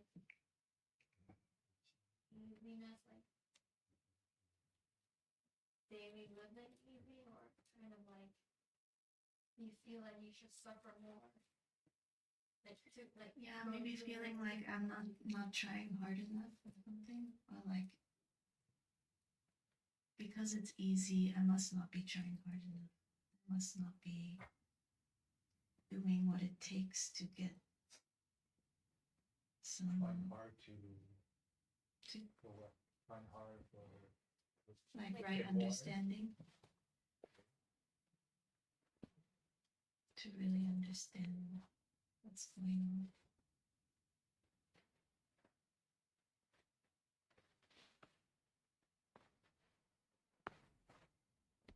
Like it seems like to get enlightenment or something, we have to struggle a lot. We have to face a lot of difficulty. So if my life is just easy, then maybe I'm not progressing, something I like think the fact that you think it's easy is already making it hard for you.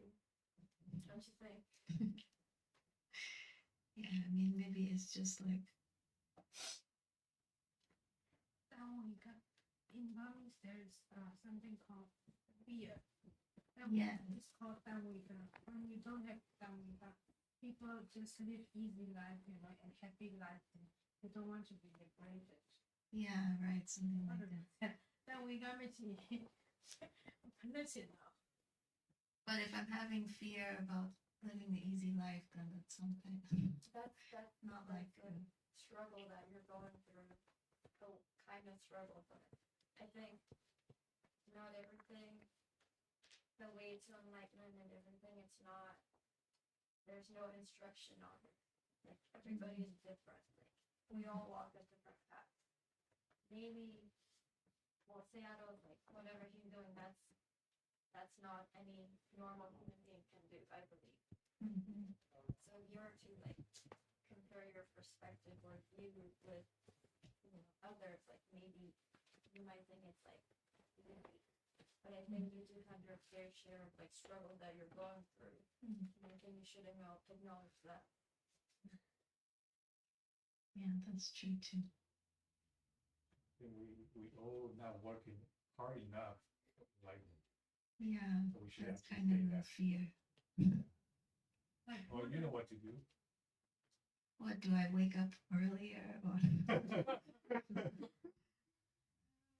like Buddha, see like the sick, the dead,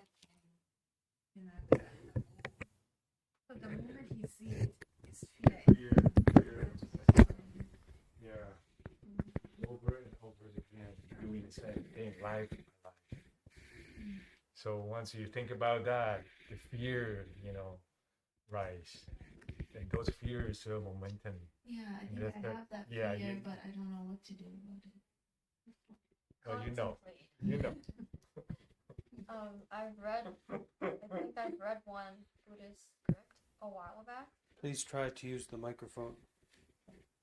Thank you. I have once read a Buddhist script a while back, maybe dated back in the time of Buddha. This monk, I couldn't pronounce the name, so he like saw these leaves falling off of a tree, and he was able to like contemplate like the nature of like birth and death and sickness and old age. So like that's what Sayadaw thing he said, then we got like that was like his wake up call, and then he was able to nothing is permanent. He was able to practice. That was like his trigger, and then he reached arahantship within that lifetime. So like I believe that trigger was, or that moment was like his call. So I think we all have like a call. We'll get there one day.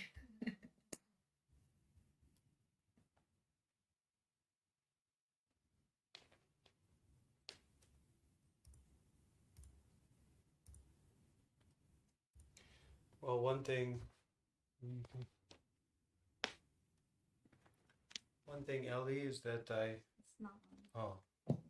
I think we really need to detach from the idea of our life.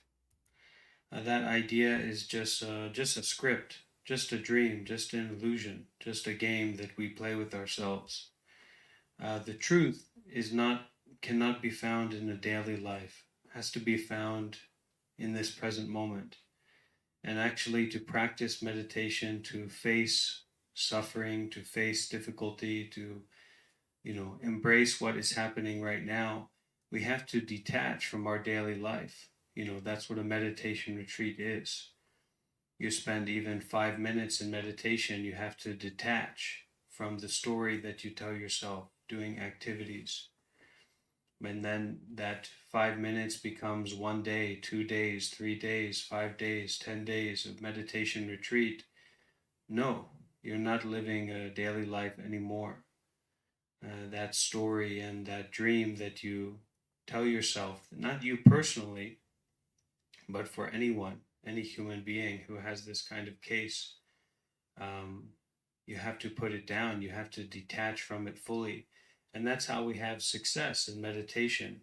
We detach fully from the life of a layperson, the life of a monk, the life of difficulty or the life of easiness, and we just step into this experience that's happening right now. And that is not scripted.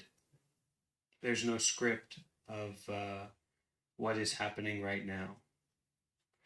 And sometimes it's a crisis or a meteor hitting Earth that leads us to realize that, to understand that.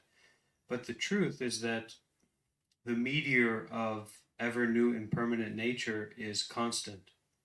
It's always happening. It's always refreshing. It's always restarting. And we couldn't hold on to anything. So that's why, to be practical, we practice meditation, we do good deeds, and detach from the personalized version of ourselves. That personalized version of ourselves in our life is to use only, to experience only, to do only. It's not for anything else. It's not to be relied on. So instead of relying on that personalized version of our life and our story, we rely on using only, doing only, practicing mindfulness and detachment in this moment. And we do that continuously. Refresh, restart. And the mind wants to rely on a personalized story. The mind wants to rely on past and future. The mind wants to rely on nama rupa, mental and physical phenomena. But for a yogi, you shouldn't to rely on that. You should rely on doing good deeds. you should to rely on to put down whatever you pick up in each and every moment. So that's how I try to practice it. And so I don't have a life of easiness or difficulty. It's just what is happening right now, and how do I put down what I have picked up, and how do I brighten this mind and this direct experience that's happening right now, not in terms of story or what I want to get out of it or what I don't like about it, but just this knowing, this brightening, this awareness. And from that position, not to go back to trying to fulfill my desires or getting stuck in thought, but from that position to brighten, to refresh, to restart, to do good deeds. And to practice more, to detach, to put down all these things that I continuously pick up again and again and again. So that's how I work with it for myself.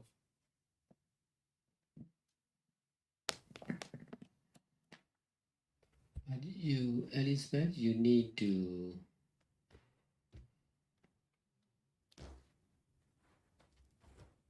share what you know. You should do what you cannot do. You really share what you understand. That is more important for you.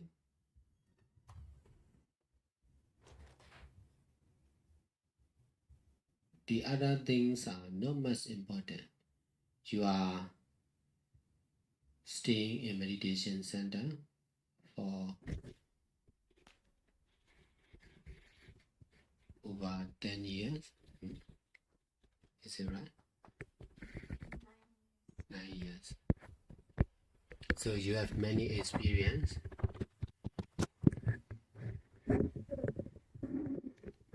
In the West,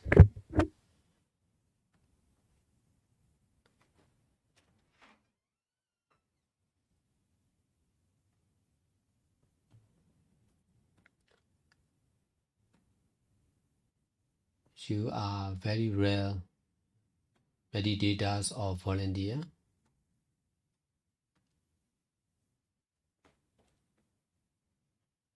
Most of the people in the West may not be able to do like you.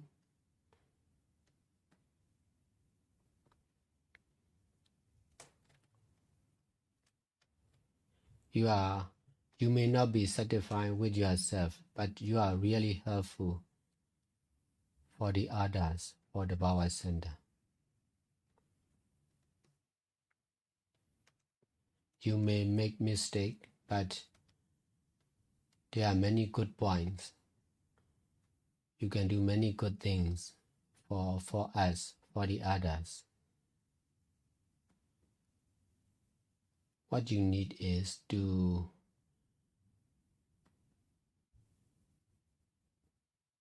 teach what you understand, personally or online. In this way, you can learn more.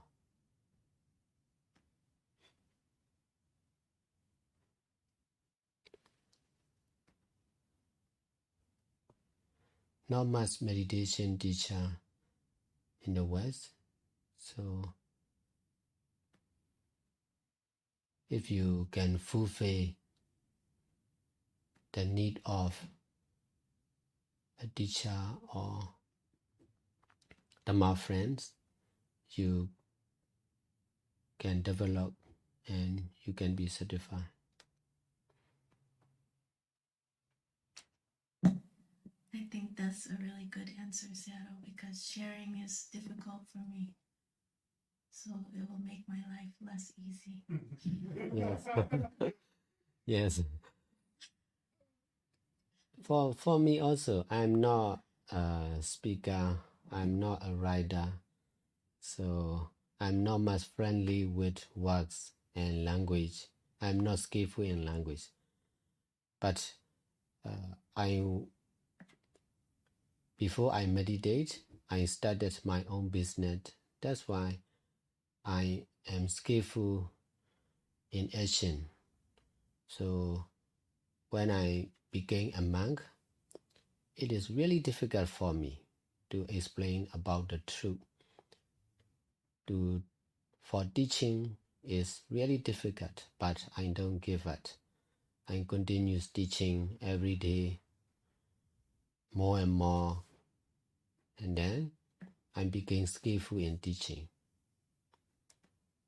As a lay person, I am not much speaking. I love thinking. I love action. I don't like listening and speaking a lot, but I'm trying to solve my weakness. It takes time, but it really affects it. That's why I can do many things, because I'm not only a meditator, but also a meditation master. Explaining about the truth is really difficult compared with speaking about the truth. Nothing is difficult. That's why I'm able to do what is the most difficult for me and for most of the people. That's why nothing is difficult for me. I'm helping the others or helping the animals, solving the problems concerned with health and politics. These are also not much difficult for me, because I am able to teach about the truth to the public, not only to meditator, but also to the public.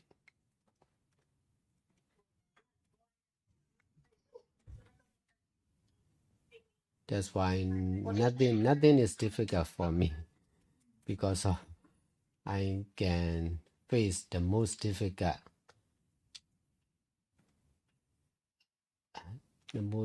job, which is teaching about the truth or teaching meditation.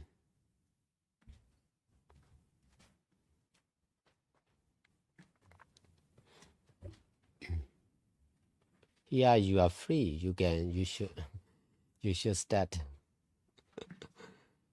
now. Thank you, Sayadaw. I think it felt more easy to share as a nun, because automatically you have kind of a position where people may be more interested to listen to you. Right, but you should start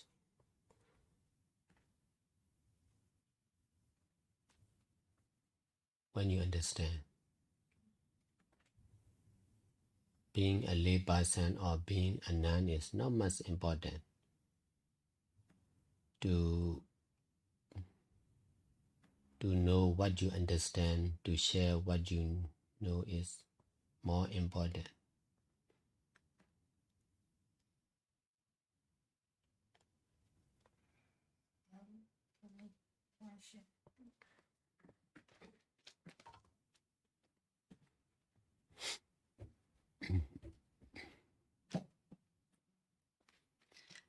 And you think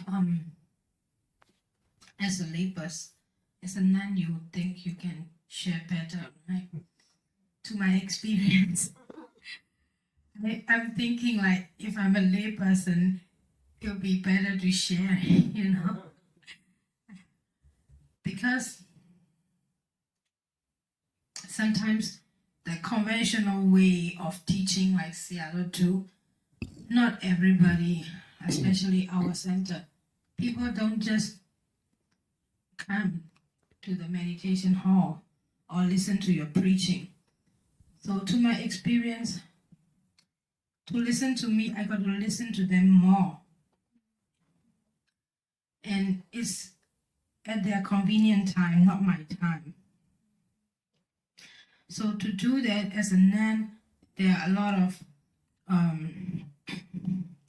protocols that I need to follow, like the schedules and stuff, So it's difficult for me. And we, as a nun, there are a lot of, because we are dealing with our donors and not to upset them, we always have to consider,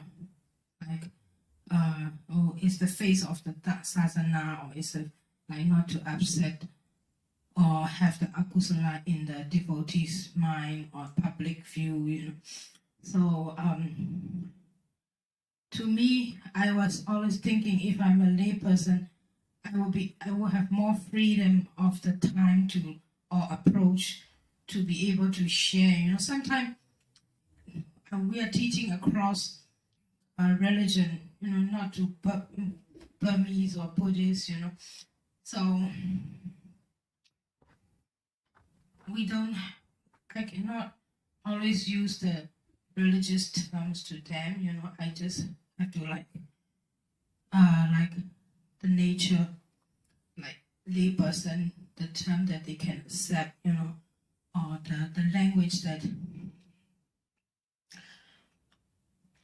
they can just simply accept or understand. So, yeah, I always think that if I'm a lay person, it'll be easier for them to approach me and for me to approach them. And because when I did that with the people here, but people think that I'm just chit-chatting and they want me to come to the front and sit in the Dhamma hall with the microphone and teach. And I don't know, maybe I'm not qualified, or it doesn't attract certain kind of public, or the public that I'm dealing with.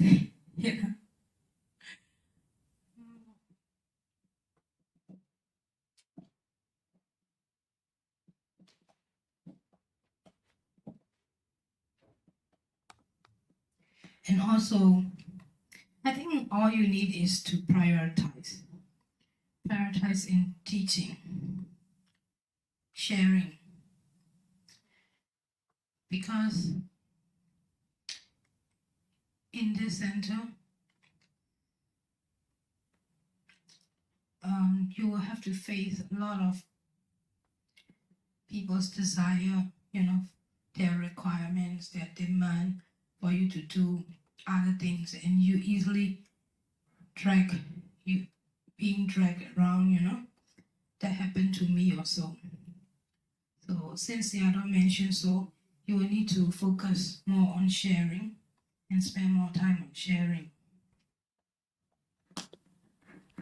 You also need to teach in English.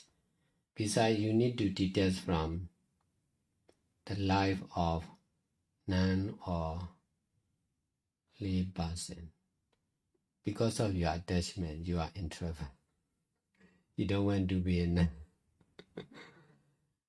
Besides, to teach in English is more needed than teaching in Myanmar language, because there are many teachings in Myanmar language for the Myanmar people. That's why if you don't want to teach to the Myanmar people, you can teach in English to the English speaker. It will be more useful for yourself and the others. Last time I did, when I was with Ruby Momo, there is no other activities except teaching and meditation. So that time, I have no other choice but to teach. So,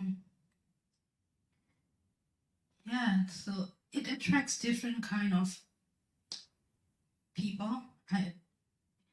And there was Derek and Jerome and John, and those kind of meditators are interested in Dhamma. So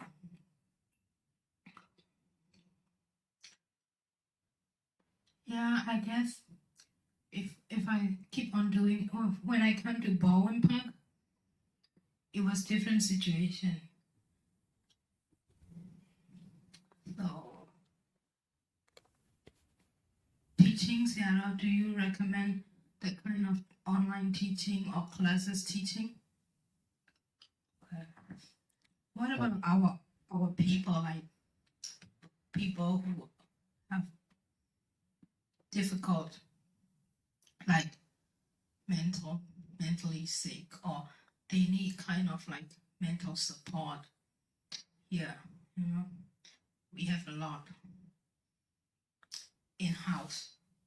They also need, you know.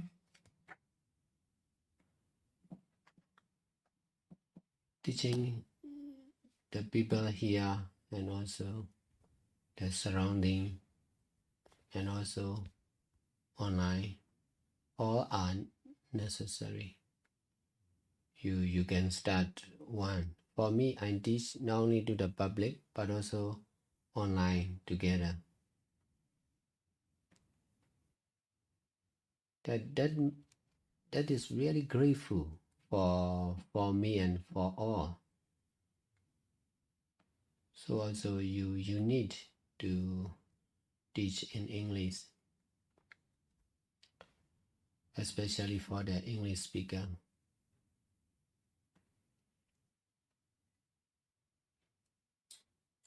You can make meeting if you can make meeting and you can share what you understand.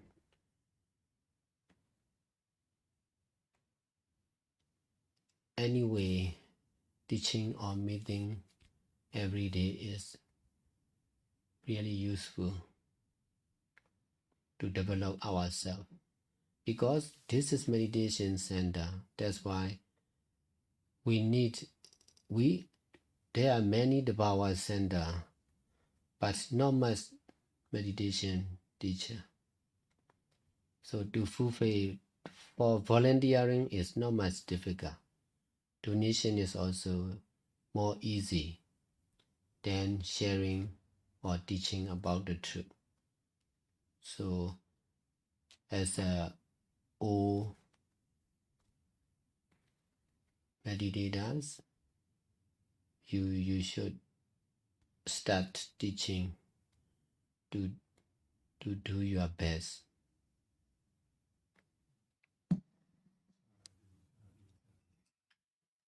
I was thinking I need more practical experience.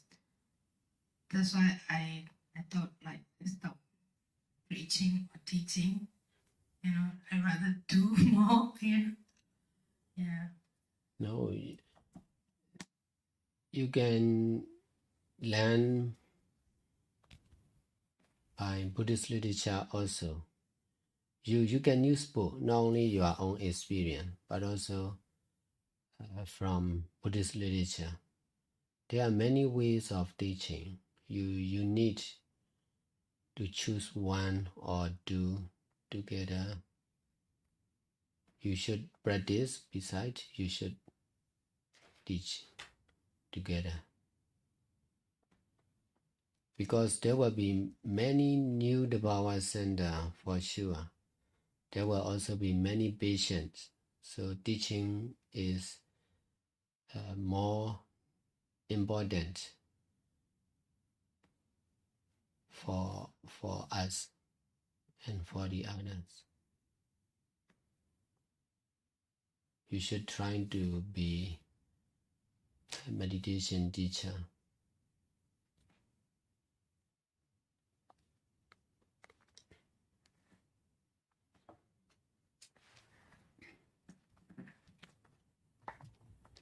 So, Siale, from my experience, just according to need that I find myself to be teaching meditation.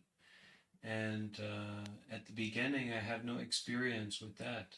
Just practicing meditation and learning from others and attending meditation retreat.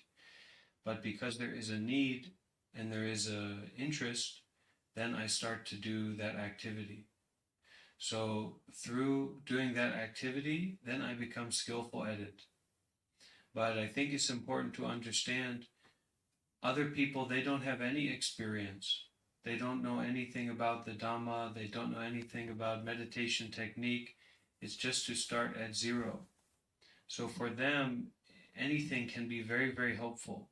Just if you say, okay, we show up at this time, we will read a book together, we will discuss something together, I will talk about meditation, how to practice meditation.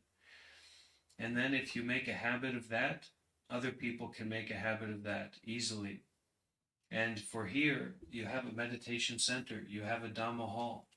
So it's easy to have people to come and participate, and easy to be encouraged to participate because you have a space for it. But if it's not used for that purpose, then other people won't use it for that purpose. And also need to focus on who are you talking to, who are you teaching to. If you don't know who you are talking to, then you will be speaking one language and they will not understand that. So then, even if you are reading from the original Buddhist teachings, you are not giving a Dhamma talk because they do not understand you. They cannot hear you. It's just like if you are reading from the original Buddhist teachings to an alien in space. It's nothing. It's just noise. It's just sound. So just to try, and then you become experienced with it. But you have to experiment and be willing to be vulnerable, because you may not be so skillful, but other people, they didn't even know about it. They couldn't even begin to do it. So you can help a lot. And through my experience, it helps me also to make a meditation habit, because people want to meditate, and then I want to meditate. And so we support each other in that way. If you just think for yourself, it's going to be very difficult to do anything. Oh, I don't want to do this, I'm tired, I don't want to wake up. But if you think for all, if you think for a community, then you are inspired, to do it, to show up, to take care of them. They're looking for someone to help them, and you can be that person. And then naturally, more and more people come. Because if you are sitting alone in a room, it's difficult for someone to participate with you. Maybe they feel afraid, or they feel they're not inspired. But if many people are there, people are curious, people are interested. The same for this center and many people who have sufferings and disturbance in their mind. If this room is full of 20, 30 Western LA meditators who want to hear from Dhamma Tengi, they're not going to be so, going crazy in this space, because they can feel the energy of practice. They can feel that there's something else going on here. It's not just empty for them to fill up with their confusion. And then they also are inspired. What's this really about? Why are these people so interested? So if you make a habit of it, then other people can make a habit of it. If you make a habit of Dhamma teaching, then people can make a habit of Dhamma learning easily. And there's not so many people teaching the Dhamma. So as long as people can hear about you and know about you, they want to follow, they want to participate. Because it's very few people who are living at a meditation center and teaching the Dhamma. Just like Sayadaw said. So there's many people who want to follow. They just didn't know about it.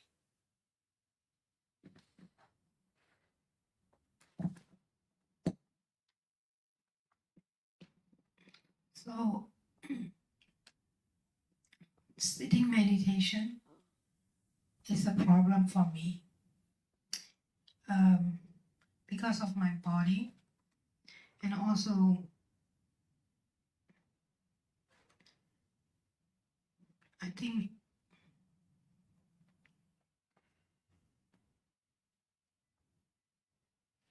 it's also because of a technique also, I guess, I always fall asleep the first hour.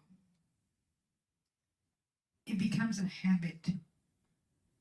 That's why and it doesn't represent, people easily use that yardstick that I'm not a good meditator, So that's why I myself, they are like sitting, lying, walking, out of 4 positions. Sitting is the worst for me, and I don't really want to do. If I sit longer hours, like after 1 hour, I'll be okay. But the first hour, I tend to fall asleep. I don't really know what is the reason, but it always happens. That's why I try to avoid that position. I rather teach mindfulness in all time, and if I have to teach them the meditation, maybe other position, walking meditation or standing meditation or something like that. Sayadaw, do you want me to teach in English or Burmese?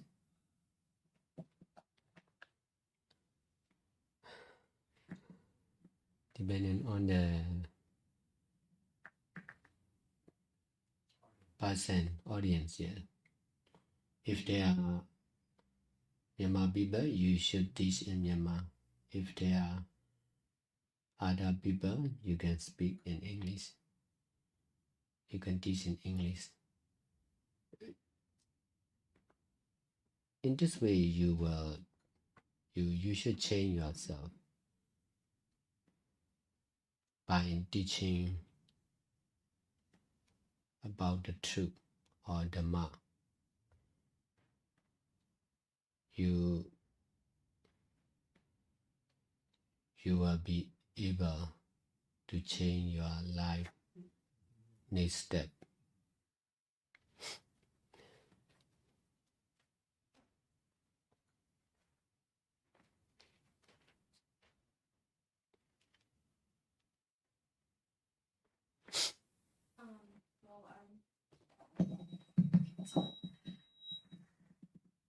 Well, I'm gonna ask in Burmese first because it'll get the message through quicker. Sayadaw Ashin, Seyo ni bari ma, Dhamma seyo ni bari ma. Any now song they can eat Ludio, Sayadaw Ashin Yabya read.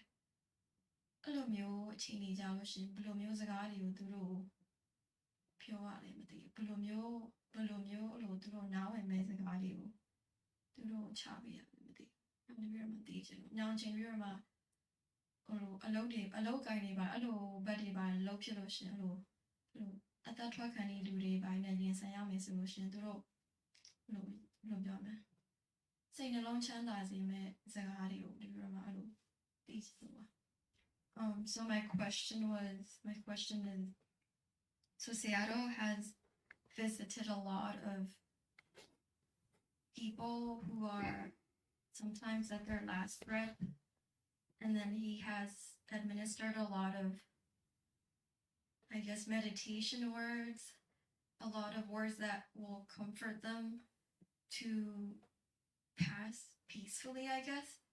So I want to know, like, what kind of words, what kind of things does he say that'll make those kind of people, more peaceful, more at ease, even through their pain and suffering.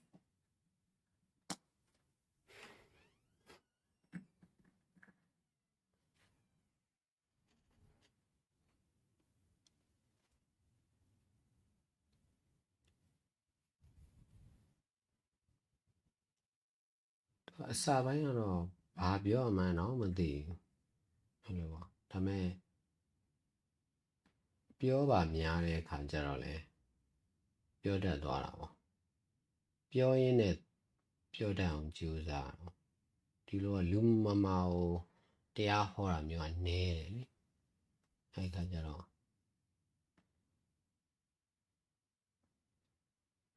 သိပြီးတော့ဟိုလိလာစရာလည်းမရှိဘူးပေါ့ရှေ့ကလိလာစရာမရှိဘူးပေါ့အဲ့ခါကျတော့စမ်းပြီးတော့မှပြောကြည့်ရအောင်ပြောရင်နဲ့ဟိုလုံရင်းနဲ့ပဲဟိုနီလန်းရှာရတာပေါ့ပြောရင်းနဲ့ပဲဒီမှာနဲ့တင်တော်တဲ့တရားတွေကို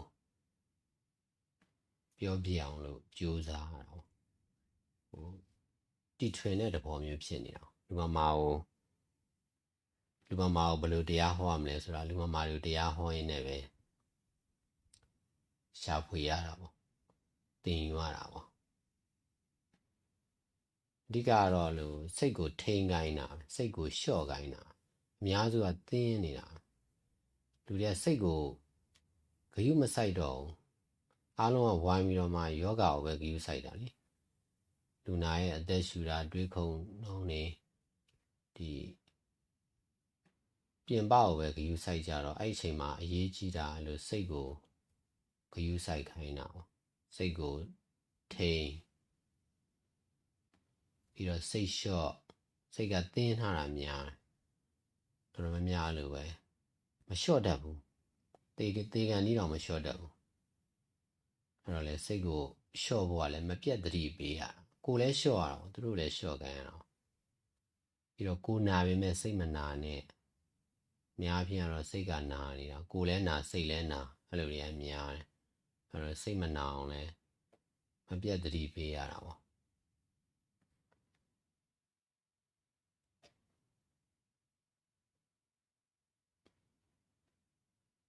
ပြီးတော့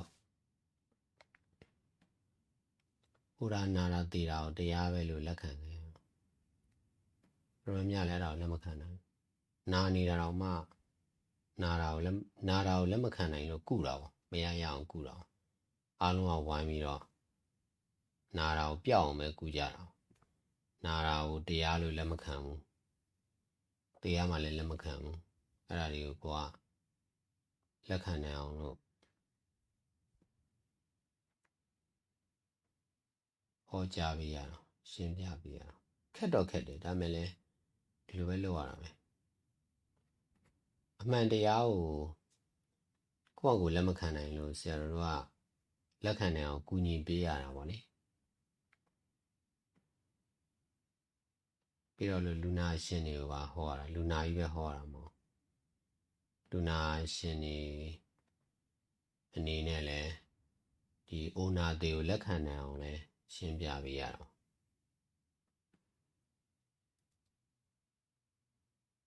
ကိုယ်တိုင်လည်းလက်ခံနိုင်အောင်ကြိုးစားဆရာဝန်လိုမျိုးလူနာရှင်နေလို့ပေါ့လေလူနာလိုမျိုးမပြောက်အောင်ကုမယ်အဲဒါကြတော့ယောဂကိုလက်မခံနိုင်ဘူးပေါ့မသေးအောင်လုပ်မယ်ဆိုတော့လေသေတာကိုလက်မခံနိုင်ဘူးပေါ့အဲ့လိုမျိုးလိုအပ်ချက်ကိုဖြည့်တာပေါ့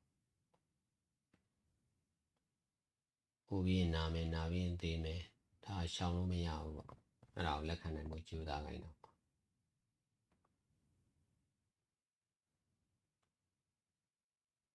အလေးကျင့်မယ်များလုပ်ရင်တော့သဘောပေါက်သွားလိမ့်မယ်ဘာမှခက်တာမဟုတ်တကယ်တမ်းကျတော့သဘောတရားဒါပဲလေဒီဟာကိုပဲနားဝင်အောင်ဘယ်လိုပြောမလဲစေးရတော့ဒါပဲပေါ့ဒီစေးကိုပဲဒီလူနာနဲ့မိသားစုတွေလက်ခံနိုင်အောင်ဘယ်လိုပြောမလဲအဲ့ဒါပညာပါတာတရားဘာမှသိပြီးတော့ဟိုတရားတော့ရှင်းရှင်းလေးပေါ့နော်ပြောကြလဲ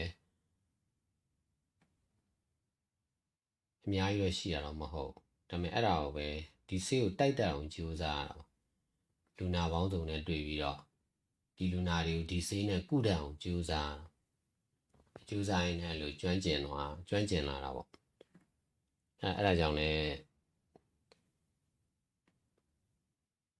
မခက်တော့ဘူးပေါ့လေဆရာတော်အနေနဲ့ကတော့လူနာအောင်တရားဟောရတာတကယ်တမ်းကျတော့အဲ့ဒါခက်တာဒီကံဤလူကဟိုနေမကောင်းဖြစ်တဲ့လူကတရားဆိုတာကြားကျင်တာမဟုတ်ဘူးတော့များအဲ့ဒါကိုလက်ခံနိုင်အောင်ကြိုးစားရတာပေါ့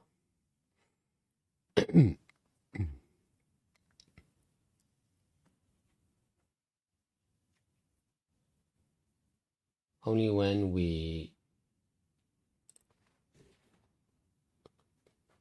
trying to teach to the patient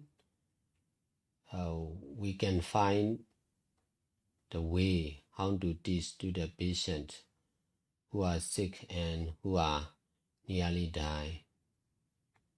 If we don't try, we will not be able to teach to them because teaching to the patient is not normal in a society. Most of the patients are not interested to do good deeds, to practice meditation. Why they are suffering from their disease and medicine.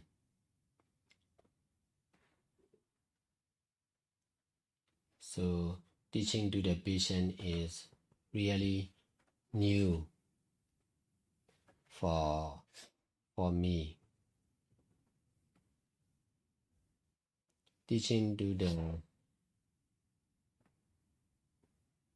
meditators itself is difficult. So teaching to the patient is more difficult. But it is necessary. So I decided to teach to the patient. Most of the patients and their family members and also doctors and nurses are taking care of the material, not the mind. That's why I have to remind them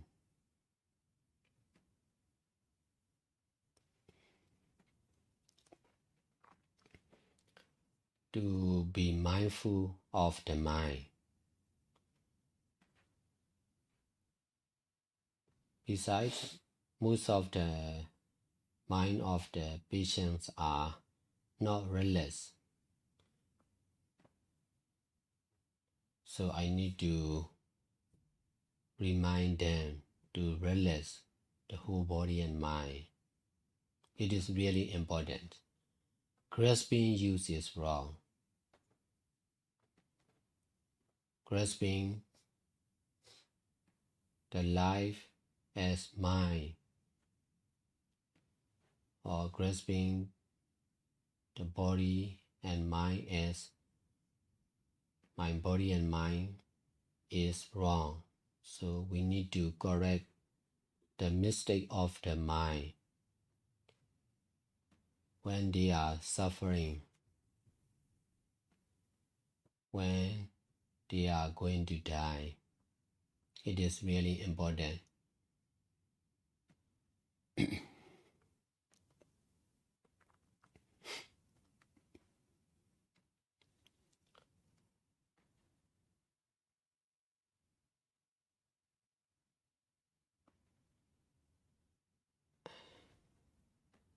The more they can relax their mind, the more they can be better from suffering.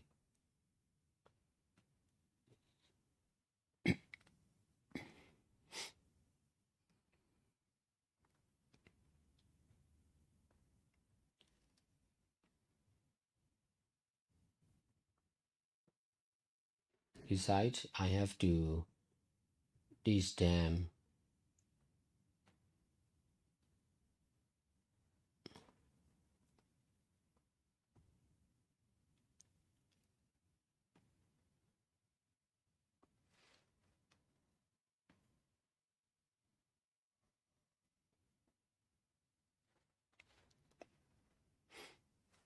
let the body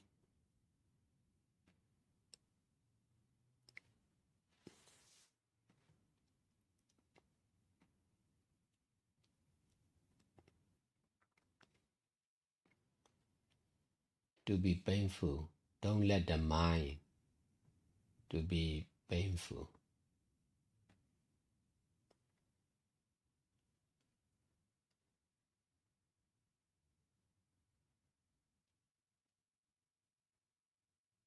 Instead of taking care of the body, we should take care of the mind.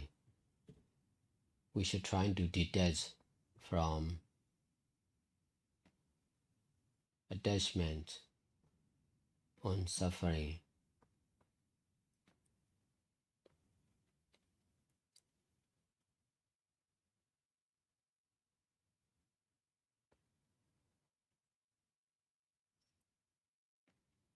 This is doing what we can do.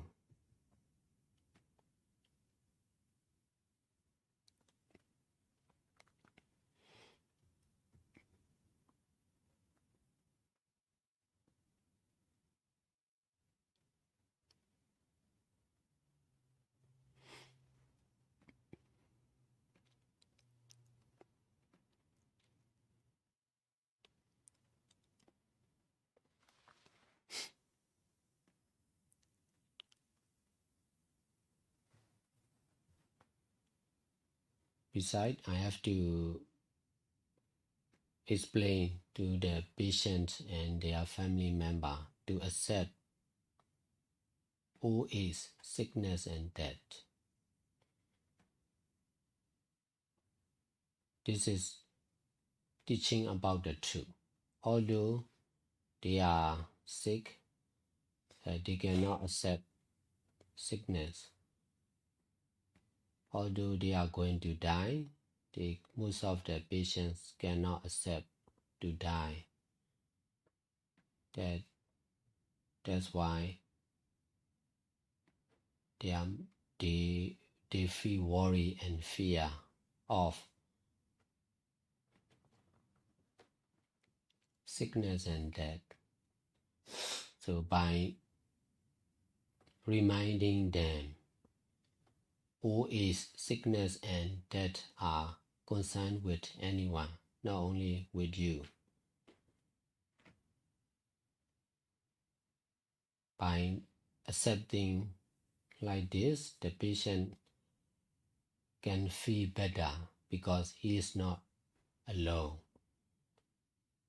who is suffering and who is going to die.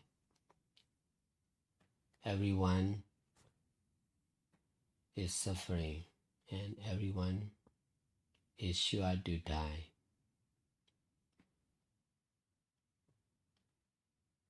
Teaching like this is also really helpful for the mind of the patient to be healthy and wealthy. It may not be good to listen, but it is really good to understand.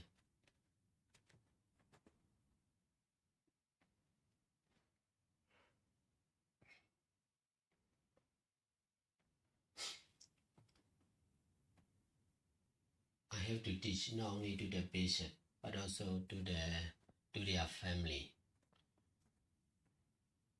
The mind has connection between each other. So if there is worry and fear in the mind of their family, the patient mind will be the same. So it is not good for him now and for the future. So I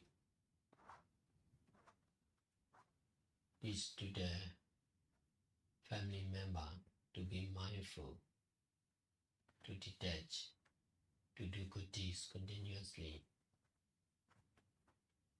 to be able to control their mind, to be stable and pure.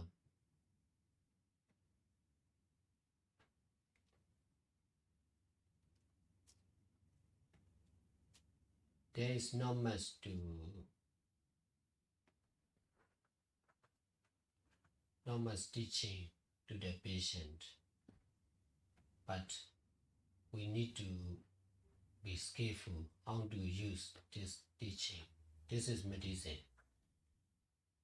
There are many different patients, so we must be skillful to use this teaching to ease off the patient,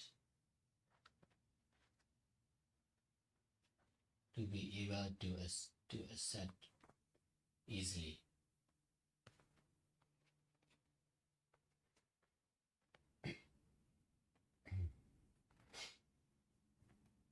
So we need to practice more. Practice make perfect.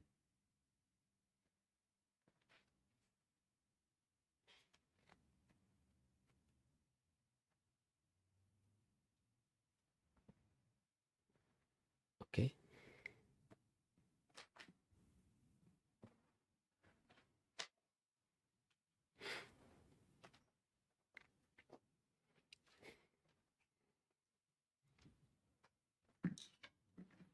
I will be back on 6th of April, and then 6th and 7th night will be here.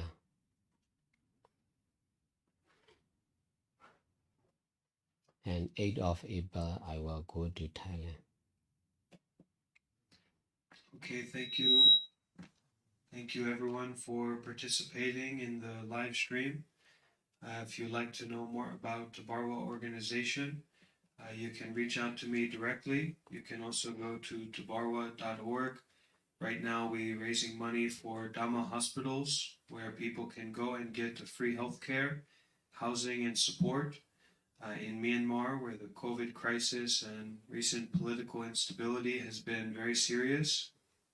So if you have gotten benefit from these teachings, you can consider to make a donation and to support doing good deeds around the world for Tabarwa organization and the building of Dhamma hospitals in Myanmar. Okay, so thank you all for attending and participating. There will be a recording of this on YouTube, so you're welcome to watch back if you missed anything, and we will end the live stream now.